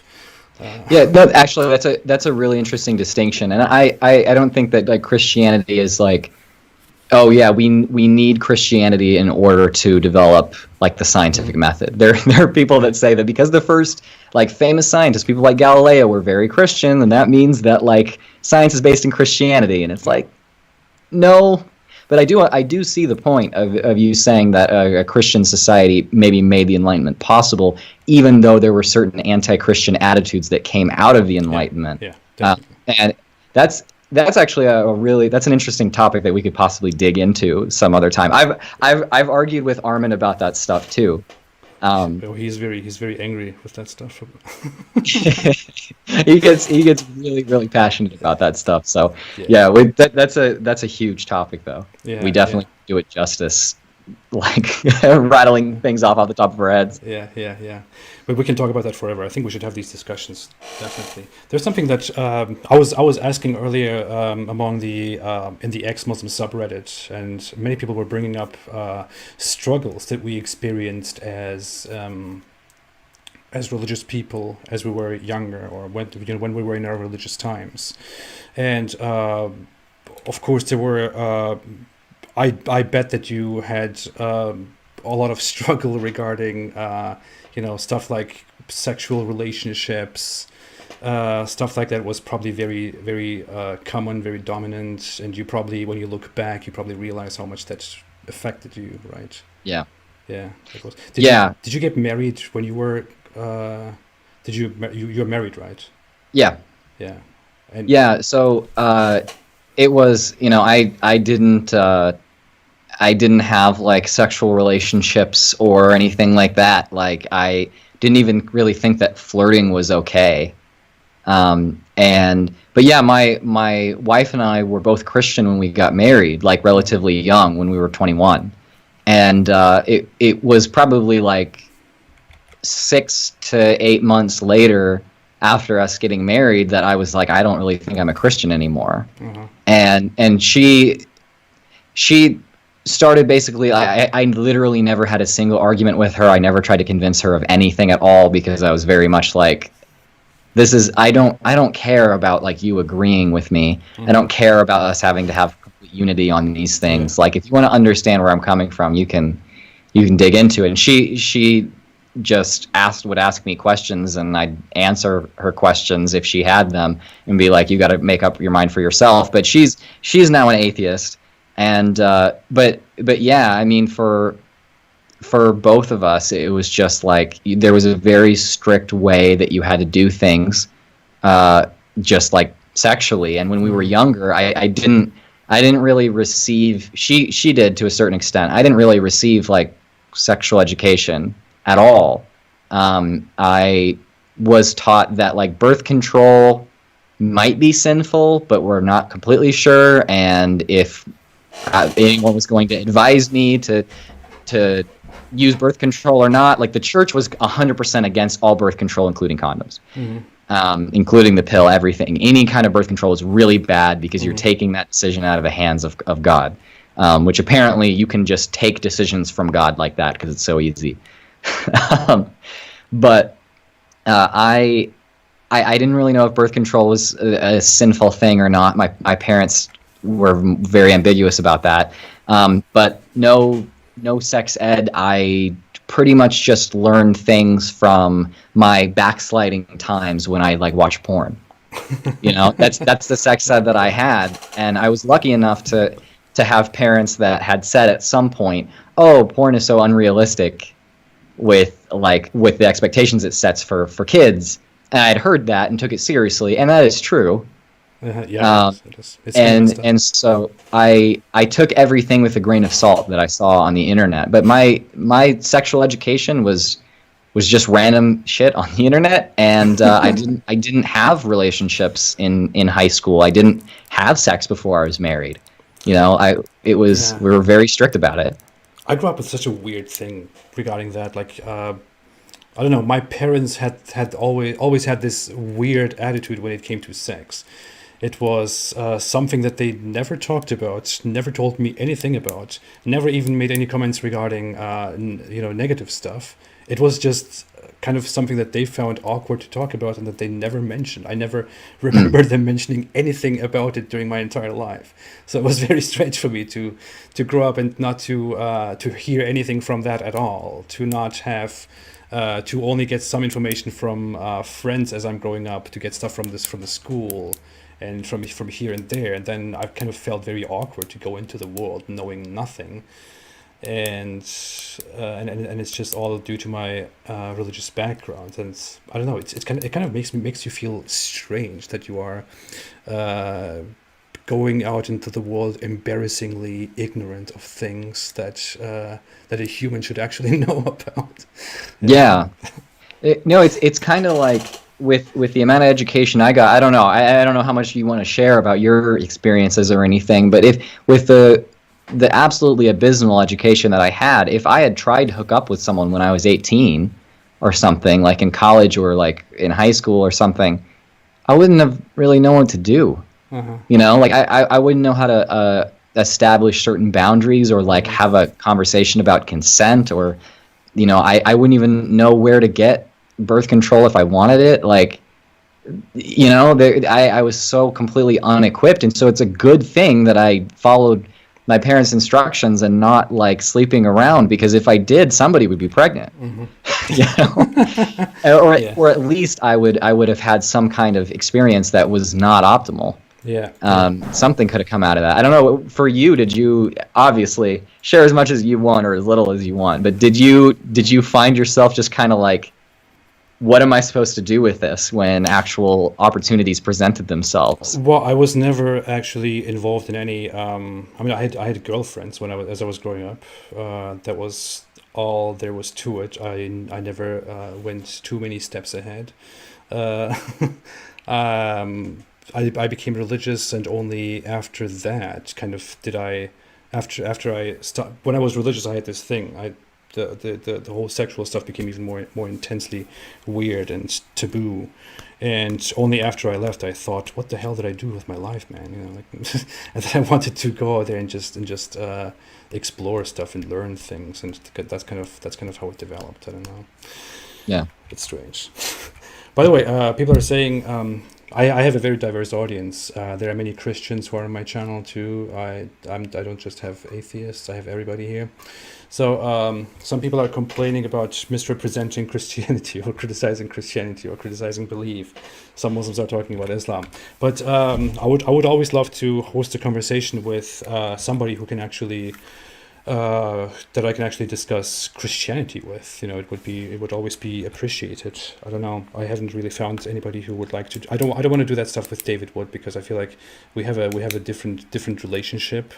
I don't want to get into arguments with him at all.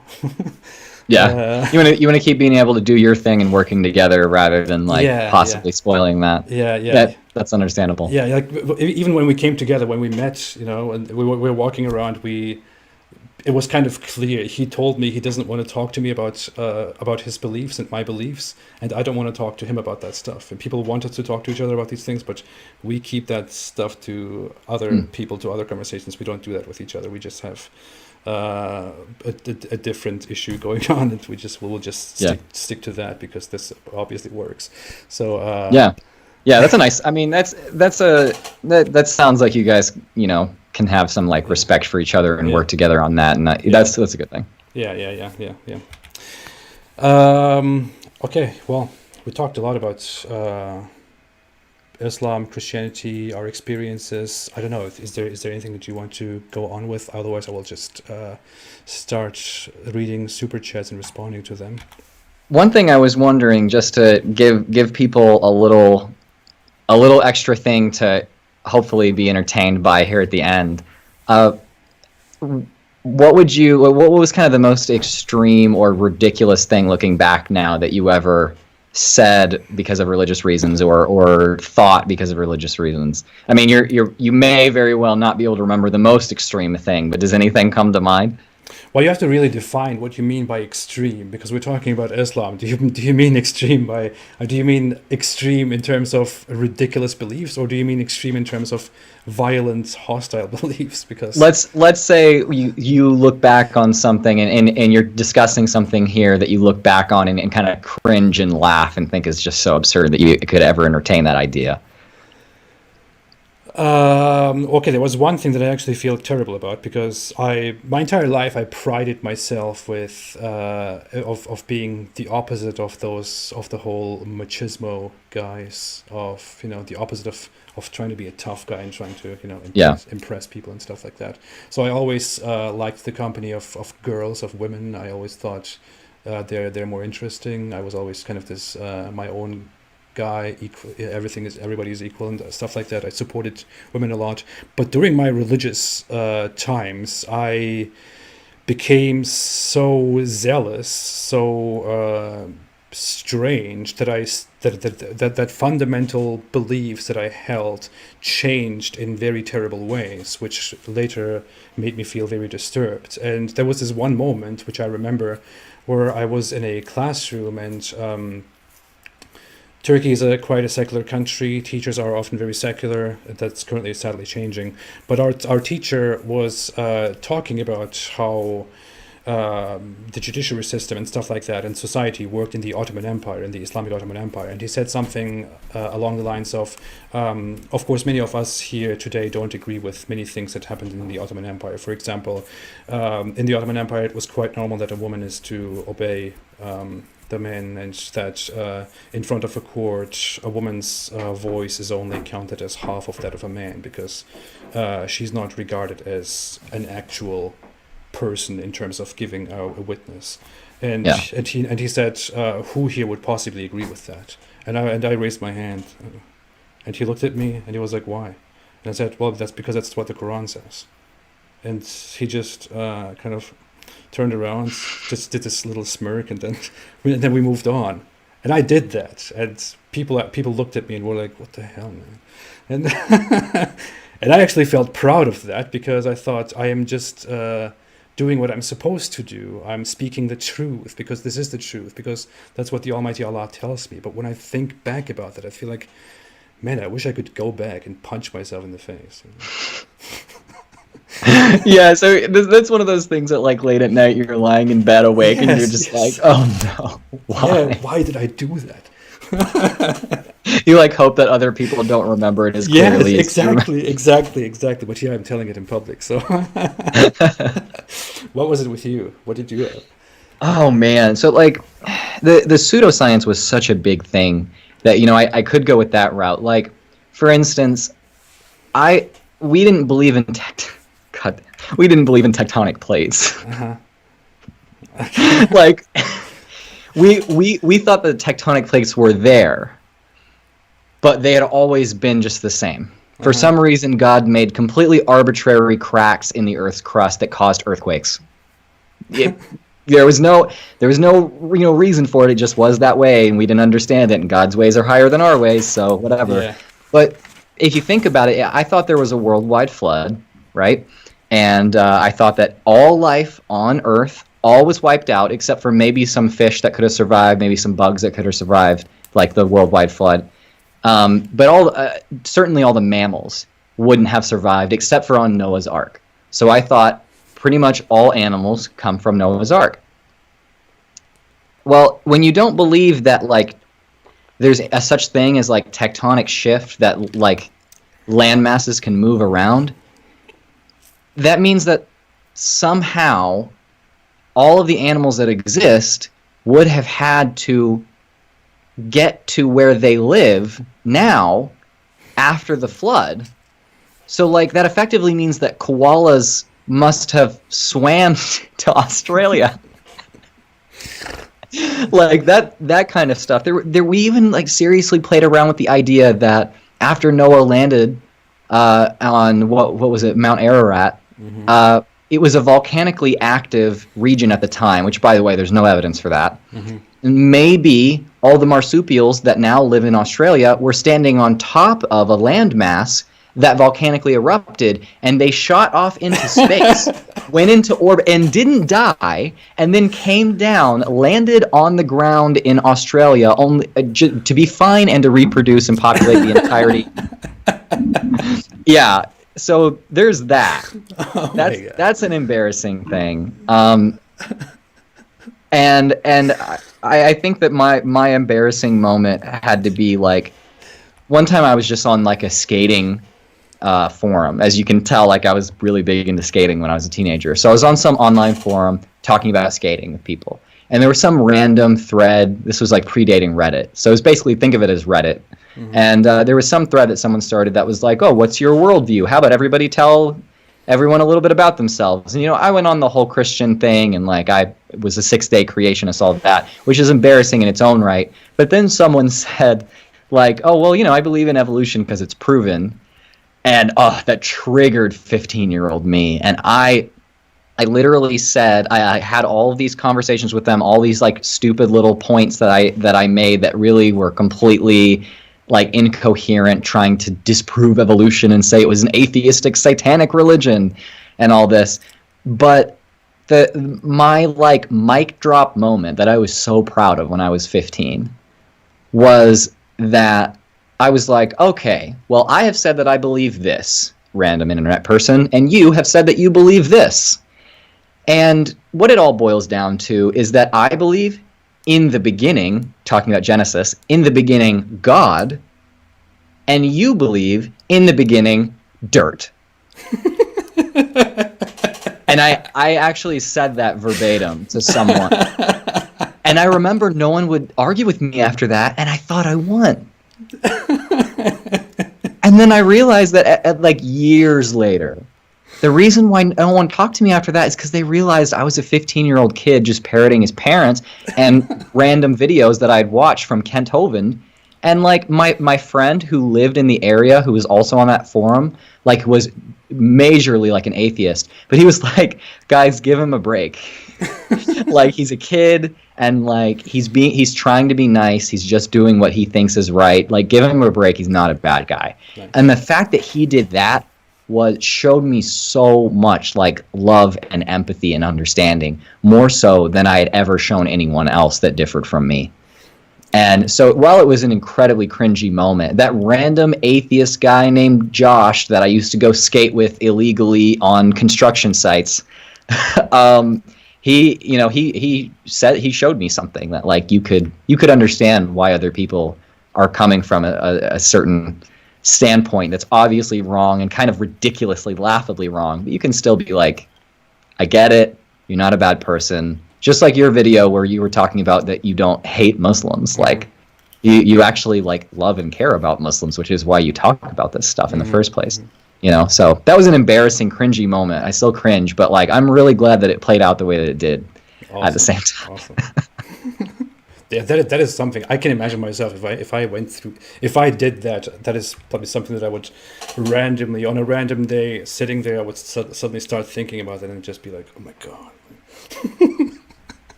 those are those moments. Yeah. I actually wanted to ask you so many more questions. I wanted to ask you something that I forgot to ask you. Damn, but I don't know. We've been talking forever, so I'll just maybe we can have this discussion again in a different format. Maybe we can meet up and do this. I don't know. Yeah, I mean we're in the same country at this point, so we can do stuff like that. And I mean you were coming to Faithless Forum on Faithless Forum 2020 before that had to be postponed. So at the very least, maybe hopefully we'll be able to see each other 2021 if Faithless Forum can happen then. And then maybe we can record a brief video there. So. Yeah, that could be cool. I will read the super chats.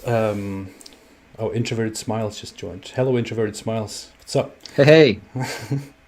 I'm sorry, guys. I really was very bad with the chat today. I normally read the chat and respond to people, but today I was kind of inactive. Talk with Jay Dare. I believe he debated Matt Dillahunty, and Matt had a really hard time with him. Also, Shabir Ali had problems with him. I would love to have I don't think I would have a debate with him. I think he's very much talking about very deep scriptural Christianity, Orthodox Christianity issues. But I would love to actually have a conversation with him. So if he accepts that, I think someone was actually arranging that for me. I don't know. I will look into that after this conversation. I would love to have conversations with Christians. I would also love to have conversations with Muslims, but they want to rather have me dead. So I don't really, it doesn't really work. I have so many comments about that. Oh. Knowing you, like I know it's okay if I laugh, but at the same time, I'm sorry. Like, go ahead. I don't care. It's just so bad. It's so bad. Like I can't help but like laugh. Ouch. But anyway, sorry.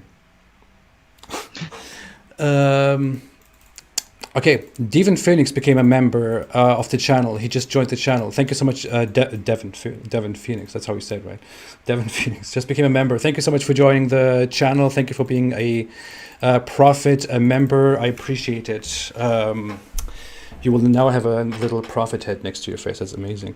Andra Klein made a super chat and said, love from Czech Republic. Stay away from God. Ooh. Thank you so much. I appreciate it, Andrew Klein. Janice Ritchie made a super chat and just said thank you and attached a heart. Thank you so much, Janice Ritchie. I love that. Thank you. I appreciate it. Hindu Historian said this discussion is golden. Thank you so much. And thanks as always for being here, Hindu Historian. D Terminator said this guy talking is a fruitcake and said Jesus, way, truth, and life. I don't want to start a fight here, but it's fine. I get the gay as an insult kind of thing quite a bit. It's like one of the big ways that people like to insult me, and it's like, I mean, I don't really think that being gay or being effeminate is wrong, so it's not really, doesn't really do it for me. But is that what fruitcake stands for? Or I That's what I'm Oh, guessing. The oh. fruit part of it. Maybe it just means or maybe he's talking about you. I don't know. I don't know. Maybe he's talking about But me. I don't know. Maybe. one of us is either gay or crazy or both. I'm quite a fruitcake. I accept that. So I'll accept that myself. whatever that means. Sure. But thank you, D Terminator. By the way, not a verse just made a super chat and said, "Good live stream with." She said Jay Dyer accepts your conversation request. Okay, we'll talk about that. But thank you, Nada. Slarty Bart first made a super chat and said, "Excellent to see the two of you together. I've always thought that the two of you are a perfect representations of the ideal world post-religion in 100 to 200 years. Calm, engaging, lucid, and respectful." Thank you so much, Slarty Bart first. Sure, I appreciate that. I appreciate that very much. I'm doing my best, and so is Drew, although I'm doing better. We'll see next time. We'll see what happens next time. Jadis Ritchie made another super chat and said, "AP and GMS truth." Thank you, I appreciate that. Slarty Bart first made another super chat and said, "It's clear from your conversation how identical the tricks, techniques, and control mechanisms of both religions are. Though Islam is worse, they display essentially the same levels of manipulation." Thank you so much, Slarty Bart first. I disagree with, I think that Islam is much more about control, but I definitely agree that there is the factor of control in both, and it's kind of an inevitable thing, to be honest. That's what we were talking about. There are a lot of psychological kind of manipulation and influential, like influencing kind of tactics that both Christianity and Islam take, but obviously the outcome of those things it's a little different. I mean, there's the way that they kind of incite certain experiences in order to bring people in and kind of keep people in the faith, and some of the ways that they say to go convert other people, and then when people face rejection when they try to convert people, then they go to the apologists who make them even more religious, and they just get cemented further and further. But yeah, I agree that there's a lot of like psychologically in common with these things, but obviously there's some differences too. But by the way, to Mohammed Hijab fans who are in the comment section, thank you for being here. Thank you for contributing to the conversation. I'm just very sad that Mohammed Hijab didn't join the live stream this time and flooded it with stuff like golden showers and. Yeah, I was kind of I don't know. I was waiting on that. I was wondering what kind of acts that we were going to be suggested to perform together, but maybe next time. Would have been a much more fruitful live stream here if just Mohammed Hijab had joined. So. Maybe call him next time, guys. Janice Ritchie said, am I saying this right? I'm sometimes bad with names. Janice Ritchie, I guess that is right, yeah. Made another super chat, made 3 super chats after one another and said, "Jesus versus Muhammad, I'm more of a Jesus person." I definitely agree with that. I mean, I'm against a lot of things in Christianity, but if I was going to have to choose one, I think the odd choice is pretty obvious. Right, yeah. So Jesus is definitely the choice here. Janice Ritchie made another super chat and said, "At the end of the day, one's life, if there is a God, it will know the intention, feel the energy." That's a different vibe. And also, Janice said, "To thine own self be true, be present, life is good. Plod on without history and rules." So simple. Thank you so much, Janice. I appreciate it. Stefan Milevich made a super chat and said, "Of course, somebody will say that my boys, AP and Genetically Modified Skeptic, counting their Jew money because they have different opinions on peace religions." Yeah. Thank you, Stefan. Sadia made a super sticker. I appreciate it. Nadaverse made a super chat and said, "Good live stream with Genetically Modified Skeptic. His perspective and experience are beneficial to know. By the way, Jay Dyer is a go to join you on an upcoming live stream. Should make for a good discussion about Christianity." I would love that. I think I'm supposed to join him and he's supposed to join me. We can do both. I would love to have a conversation with him. Thank you, Nadaverse, for your involvement. Brennan Ho made a super chat and said, What was is GMS skate setup? Also vert or street? So I mean, like I've skateboarded, longboarded, like and all of that, but my main thing was actually aggressive inline skating, which is a lot more popular in Korea and in certain parts of Europe than it is in the US. I got made fun of a lot for it when I was younger. But it's doing tricks on rollerblades at the same places as you would like with a skateboard. So I went to Woodward West Skate Camp, for instance, out in California, and did competitions of doing flips and tricks and grinds and all that stuff. But I had my main setup, if this means anything to literally a single person in here, I'll be surprised. But I had Shadow Jeff Stockwell 2010s. That was my main skate setup. But I also had Shadow Damian Wilson's, and I mostly rode ground control and create original frames with eulogy and face wheels. That was my main setup, and I was mainly a street skater. I just didn't really have access to vert where I grew up, so I mean, like occasionally I had to pay to get into skate parks that had half pipes and stuff. So, but it was mostly me just skating like on construction sites, and I had like a skate box at home. And if that means anything to anyone, there's that information. I have no idea what you're talking about at all from the very beginning. So, but it sounds a little bit nerdy, which kind of is interesting. It was nerdy. It was a little nerdy. That's okay. I had a thing that I was always embarrassed as a child. I feel like it gave me a feeling of inferiority, to be very honest. I was a Turkish kid in Germany, and skating was kind of a big thing around the times. I don't know when I was 15 years ago. I don't know, whenever that was. And there were some friends of mine who were like, some friends, they weren't really friends, they were just classmates who would go after school and would skate, and they had their cool skateboards and stuff. And I just really looked up to them, and I thought, I wish I could do this too, and I wish I could join them. And I asked my father to get me a skateboard, and then and it was normal with us that my parents wouldn't spend a lot of money. They would spend very little money and very little for entertainment, because entertainment is not a big thing in Muslim culture and in Turkey, for example. And so he got me this little thing that costed like that didn't even cost it was very cheap. It was a very cheap, terrible skateboard, and he got that for me. And I was like, I looked at it and it looked obviously very bad. And then I tried to join those guys, and they were like, "What kind of skateboard is that?" And I was like, "Yeah." And they said, "How much did you pay for that?" And I said, 80 euros.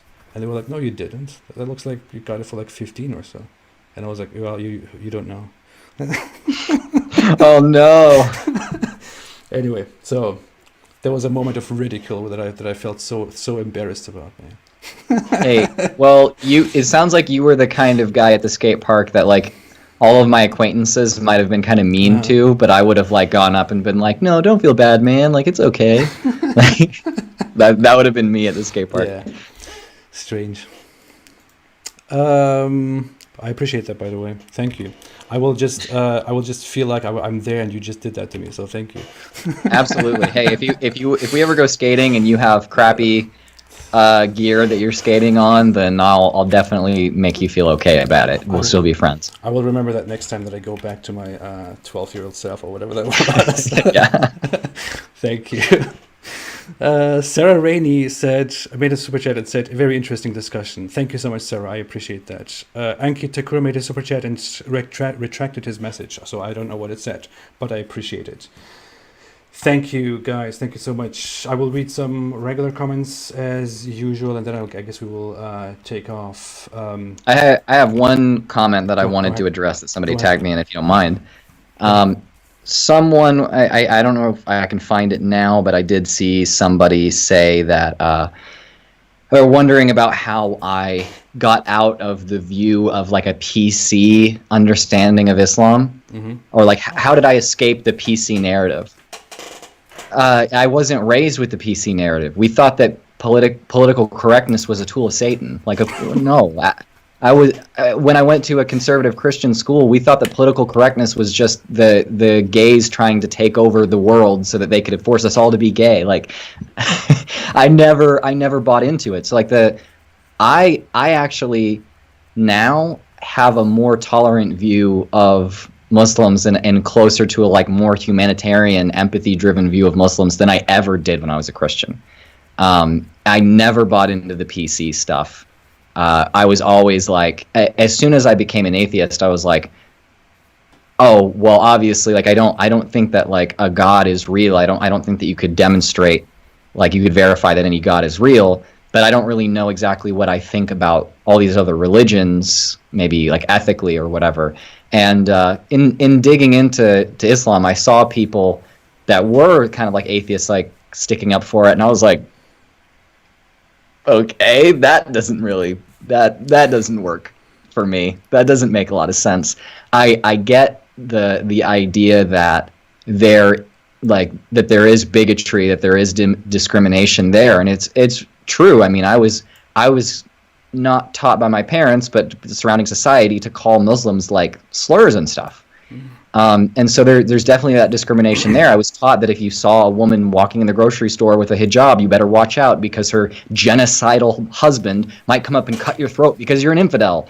Like, I was taught that stuff, and I thought that's ridiculous and extreme. And if you think that, like, it probably just has to do with the idea in the South that anybody that's not like a white conservative Christian sucks.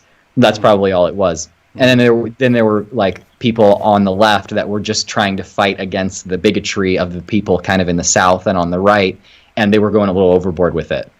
And that's kind of what I thought from the very beginning. And the more I studied into it, it's a very nuanced and complex problem. But ultimately, if you've seen my channel, like, you know that I criticize Islam in the same way I'd criticize any religion, and I think that as far as destruction and religious harm goes, Islam is the worst. Yeah.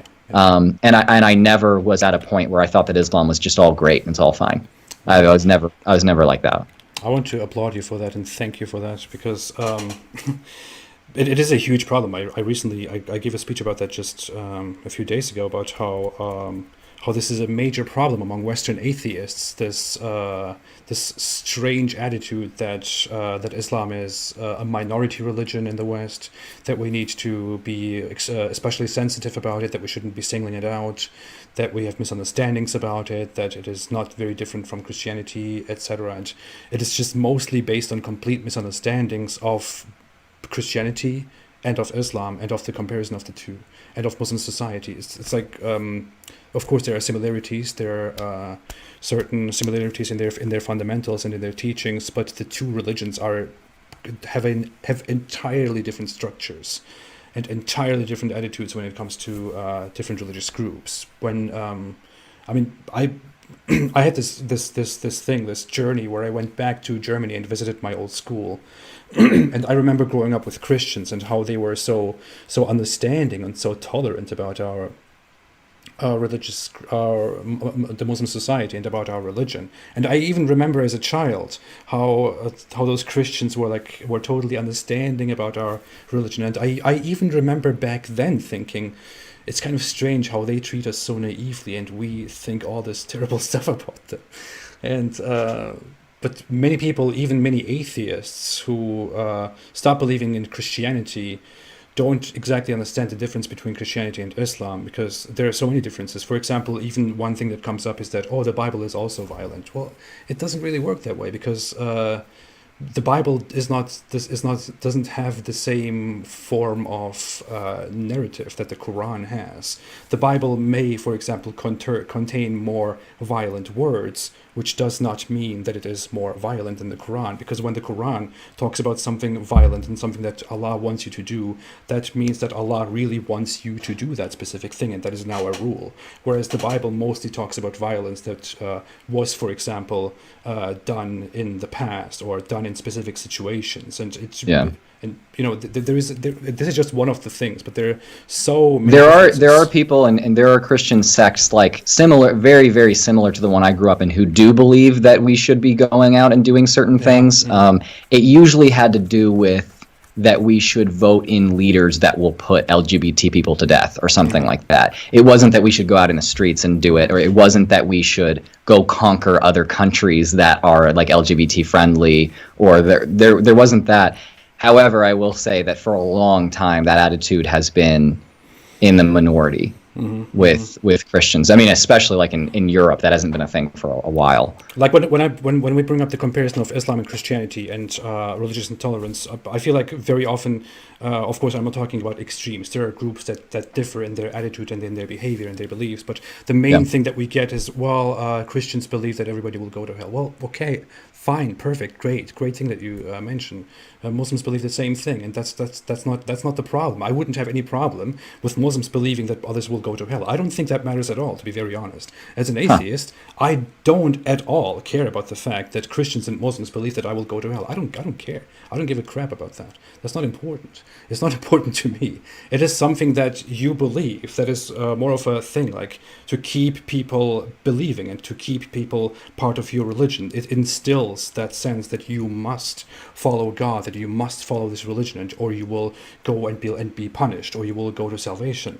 But when I look at Christians, for example, Christians mostly have this attitude that yes, people who don't follow Jesus, people who don't follow Christianity, will go to the bad place. But it's not that they are but that they are lesser people, that they are bad, that they are horrible. It is that God gives Christians grace, and you are meant to pray for those people and pray for their salvation, help them, save them, and stuff like that. Whereas the attitude in Islam is that those people, Allah has made them disgraced. They are the worst of creatures. Allah has created them as the worst of creatures. You are not supposed to love them. You are not to pray for them. You are not to pray after them. And you are supposed to fight them and convert them and possibly kill them. So there is a huge difference of perspectives that is going on here. And when someone comes and seriously equates these two, it just drives me nuts. I don't know. Yeah. I think that like there's like you said, there's extreme groups like in both that like have similar tendencies. But when you're talking about, I think that you're right when you're talking about like the text itself. I don't know that there's necessarily a narrative within Christianity that's so much like every single person that is not necessarily a Christian is like similar to an animal, and you should treat them that way. There are obviously Christians who think that like atheists can't even have morals, and that's bad. You know, that's a bad thing. But at the same time, the way that it ends up playing out is, I mean, there can be horrible things that come of that. I mean, I used to work in a group home where kids were basically beaten a lot because they were gay and their parents were evangelical, and put them in a group home to get this disgusting gay person out of their house, and hoping that the psychologist would convert them. But all of my coworkers in there were Christian and were like, we don't think that. Yeah. And so if we're talking about sheer numbers, I think it's really hard to figure out how to like make comparisons and figure out like, oh, is this one worse about this and this one worse about this? But I think as sheer numbers, like I think there's a lot more Muslims that think that non-Muslims are like animals versus Christians that think that non-Christians are like animals. Well, the Quran directly says they are like cattle. It says they are like cattle. Actually, they are worse, or something like that. It follows with they are worse because they don't heed advice or something like that. Whereas you can correct an animal, you cannot correct the disbeliever. That's basically what the Quran implies. But yeah, there was so much that I want to talk about with you. I wanted to go through morality, but man, we would talk forever about this whole stuff. So thank you so much for joining me, Drew. I appreciate it. I appreciate the conversation very much. I have never had this conversation on this channel. I usually only talk about Islam or about related things. I never talked to an atheist about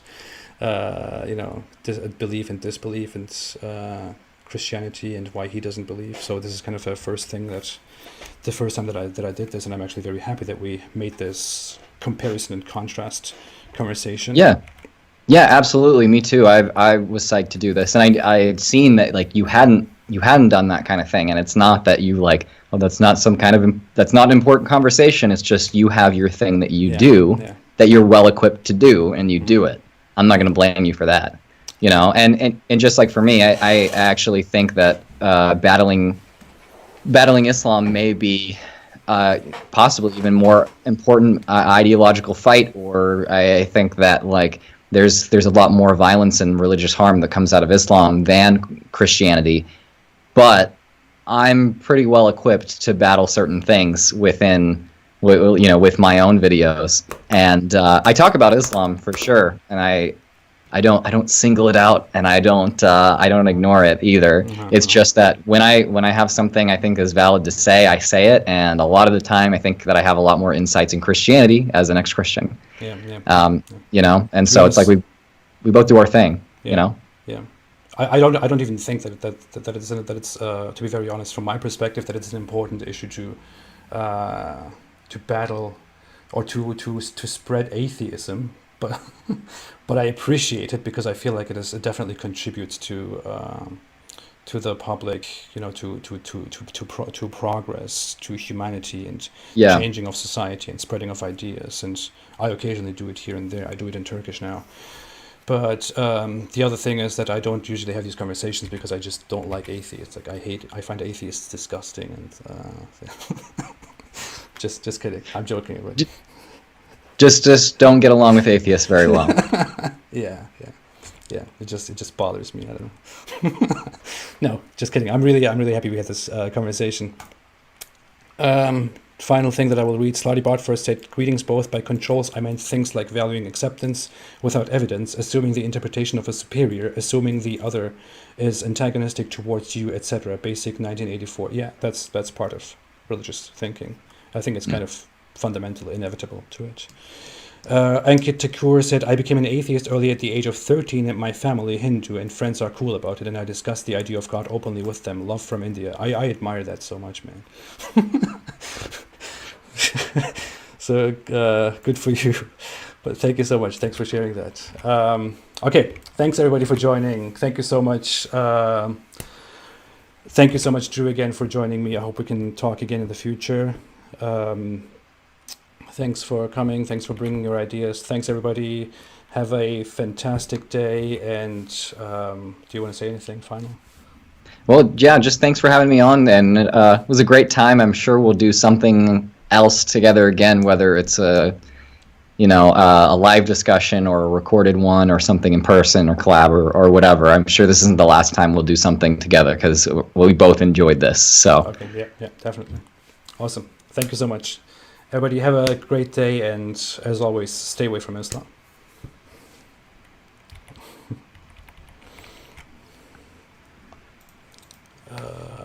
I'm still live.